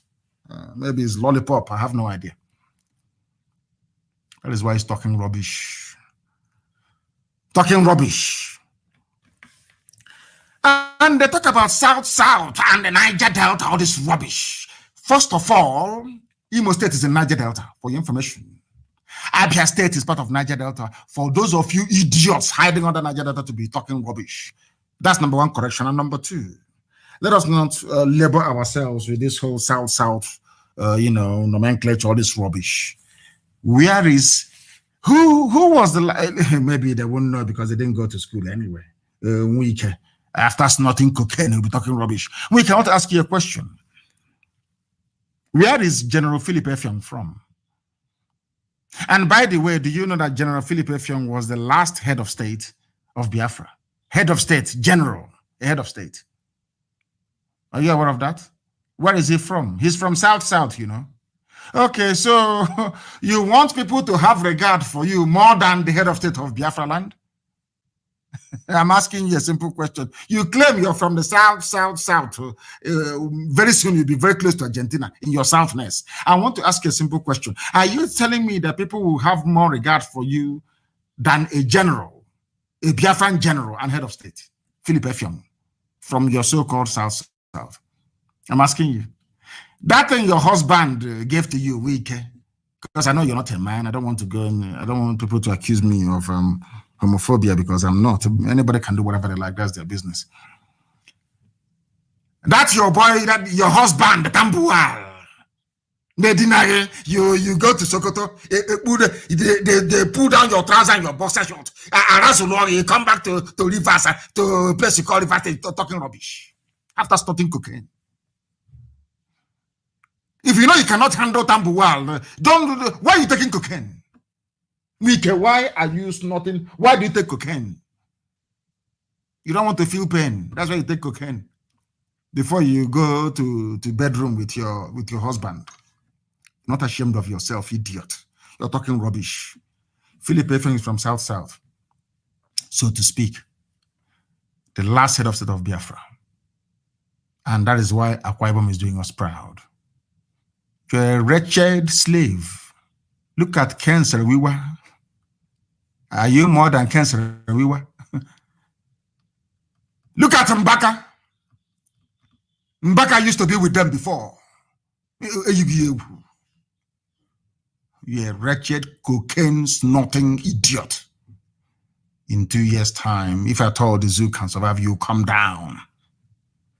Then you will see what will happen to you. Fool. Keep making noise for the gallery. Keep making noise every day. You make noise, so your husband will acknowledge you from the north. That, hey, that's my girl. He's doing well in Rivers. He's doing well. You're not ashamed of yourself. May Elohim have mercy upon your soul. You're one man. Democracy is one man, one vote. You claim you're a Democrat, you behave as if you're a fool, a tin-pot dictator. Every component, ethnic nationality in Biafra land will have the choice to choose via a referendum if they're to become a part of Biafra or not. That day, should you wish or choose to do so, you will only have one vote. And I'm even sure that your wife will vote for Biafra because cocaine has eaten your brain. The day they will take you, the day Fulani will deal with you, I can forgive anybody in life, I can never forgive you. The day Fulani will take you. Mark today's date, 5th of May, 2021. Everything I say comes to pass. I'm sure you know that. The day they will deal with you, I get you on Allah. If after what Mbaka did for them, they are behaving this way, imagine what they will do to you. You're a very foolish man. A man whose local government starts with an Igbo name says he is not Igbo. The stupidity of these people is astonishing. If you're not Igbo, do you think, what do you think the German will see you as? So if you kill your fellow Igbo people, Fulani will promote you. Typical Sabo and the waste of space. Yet it was the same Igbo people that voted for Jonathan from your so-called South. The whole of South, how many votes did you give to Jonathan? Jonathan had the highest number of votes from the Southeast. True or false? We care. All these South garbage idiots and Niger Delta morons. Southeast gave Jonathan more vote than all of you put together. Twice. Because as one man said to me, I asked him, why are you voting for Jonathan? He said, Jonathan is my brother. It's inferiority complex. And the crimes you people committed, that's what is chasing you. You are afraid of abandoned property in Igboho. You took the properties belonging to your own flesh and blood. And you know that in our culture, the land will strike you dead if you take your brother's property. It's in the Bible, it's in the Torah. Thou shalt not covet the property of your brother. It is in the Bible, Exodus chapter 20, verse 17. And we are the people of the old, people of the book. You understand this very well. That is why some of you in Ikwere land, because you stole properties that doesn't belong to you. You think that if you acknowledge that these are my brothers, so the land will kill you. Some of you grew up and went to school on stolen properties. Thieves, rogues, and Yoshi. That is why you say, I'm not Igbo. Because you were trained with money stolen from your own flesh and blood. You should be ashamed of yourselves. That is why you say you're not Igbo, because you know the land will kill you. As somebody said, it's only in the zoo that the more you educate them, the more foolish they become. The most unstable people in the world are Nigerians. Even their pastors are even more confused. Their politicians, they have no solutions to anything. Their chiefs and their emirs are just watching and pleading for allocation. The more you enlighten them, the more confused they become. After all these years, they can't even tell that Buhari is dead. That's how foolish your average Nigerian is. That is why the problem of Nigeria cannot be solved. Because Nigerians have refused to reason. And the only solution is dissolution. And, in their usual idiotic way in the South, especially in the East, a Fulefu brigade, you remember them shouting, Igbo presidency, Igbo presidency, Igbo presidency, Igbo presidency. I have news for you. Why PDP considers Atiku's Saraki Tambuwal as possible presidential candidates. Umahi, are you listening?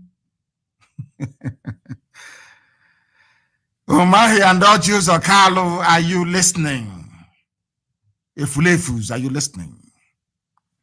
They have divided their Nigeria between the north and the north, because Sariki is the north. Tambuwal, that's Wike's husband, is from the north, and Atiku is also from the north. One Nigeria for you. These idiots. Anyway, I'm very glad, because these noisemakers about Igbo presidency, they will now go and sleep. I have a few announcements to make this evening, very, very important, please. There are people who are visiting people's homes pretending that they are from PHCN to change your light bulbs for free. These are hardened Fulani terrorists. They will come into your homes and they will plant a bomb and it will go off. Don't allow them to come in. They will pretend they are from the PHCN. Usually 3 or 4 of them. They will come into your homes. They will plant mini sticker bombs at your houses, and it will blow up and kill you and your family. Please alert all your neighbors not to allow anybody claiming they're from PHCN to access your property, please. And we have done a lot of work to make sure there is no checkpoint in our land. There are 1 or 2 places where we've been told there are checkpoints, but always in the night they run away. But we are making sure there is no checkpoint in our land. But as I said, that has now changed the situation and given free rein to some people to do whatever they like. There is a toll gate somewhere at a Nemel bus stop, a toll gate. They are collecting money from people. 1,000 for big lorries and 200 is from the Navy. At Inemel bus stop, Navy, Mount checkpoint, close road, collecting money. Before you start crying and feeling sorry for them, tell them to dismantle the roadblock. At Inemel Junction, ask them to dismantle the roadblock. And I'm asking the governor of Anambra State to ensure that this happens within the next 2 days. Dismantle that roadblock. I don't want any Navy, Air Force, or any roadblock. I do not want it. Very, very important, please, that you remember this and do something about it immediately. Newi community or Newi town, they formed a vigilante group. That vigilante must be allowed to function in Newi. Because people who are capitalizing on the absence of Nigeria police, that of course they've been driven away. As I said, no checkpoint, I don't want it. People should not capitalize on the absence of police to be committing crime after taking drugs given to them by politicians. Because ESN is in the bush, that is why groups like Newi Vigilante Group must be in the town. Onisha Vigilante Group, the same. They will not inform on ESN. If they do, then they're finished. They must be allowed to operate. Newi Vigilante will operate. Onisha Vigilante will also operate to make sure there is no form of criminality during the daytime within those environs. Very, very important, please. And I want to thank my dear brother. I want to thank him. Nemeka Ehiofo Chosen is called. Nemeka Ehiofo, thank you very much for your immense support and help. I am grateful, and Chukwu Kikabiama will bless you immensely. Bless you immensely for your support. Outstanding support that he gave to this very noble family. Thank you for that. And on that note, we have come to the end of our program today. And by way of outro, I don't know how I'm going to get it, but I will try to see if I can play this very tune. This is a song put together in a tribute to the late gallant commander Ikonso, and I want to play it tonight. I want to play tonight as an outro. I will not play our national anthem. I want to play it tonight. I want to play tonight that very song itself. Please, wherever you are, you must be very, very vigilant. You must be very, very vigilant. Very, very vigilant. Please. Because they are abducting, they are killing, and as I said before, the time is coming very, very close when every able-bodied man and woman will enter into the nearest bush to make sure that we kill all these people because they are killing us right now. They're killing us right now. They're killing us right now. Once again, I thank you all for listening. And as always, here on Radio Biafra is our hallowed platform where Biafra means the whole world to us.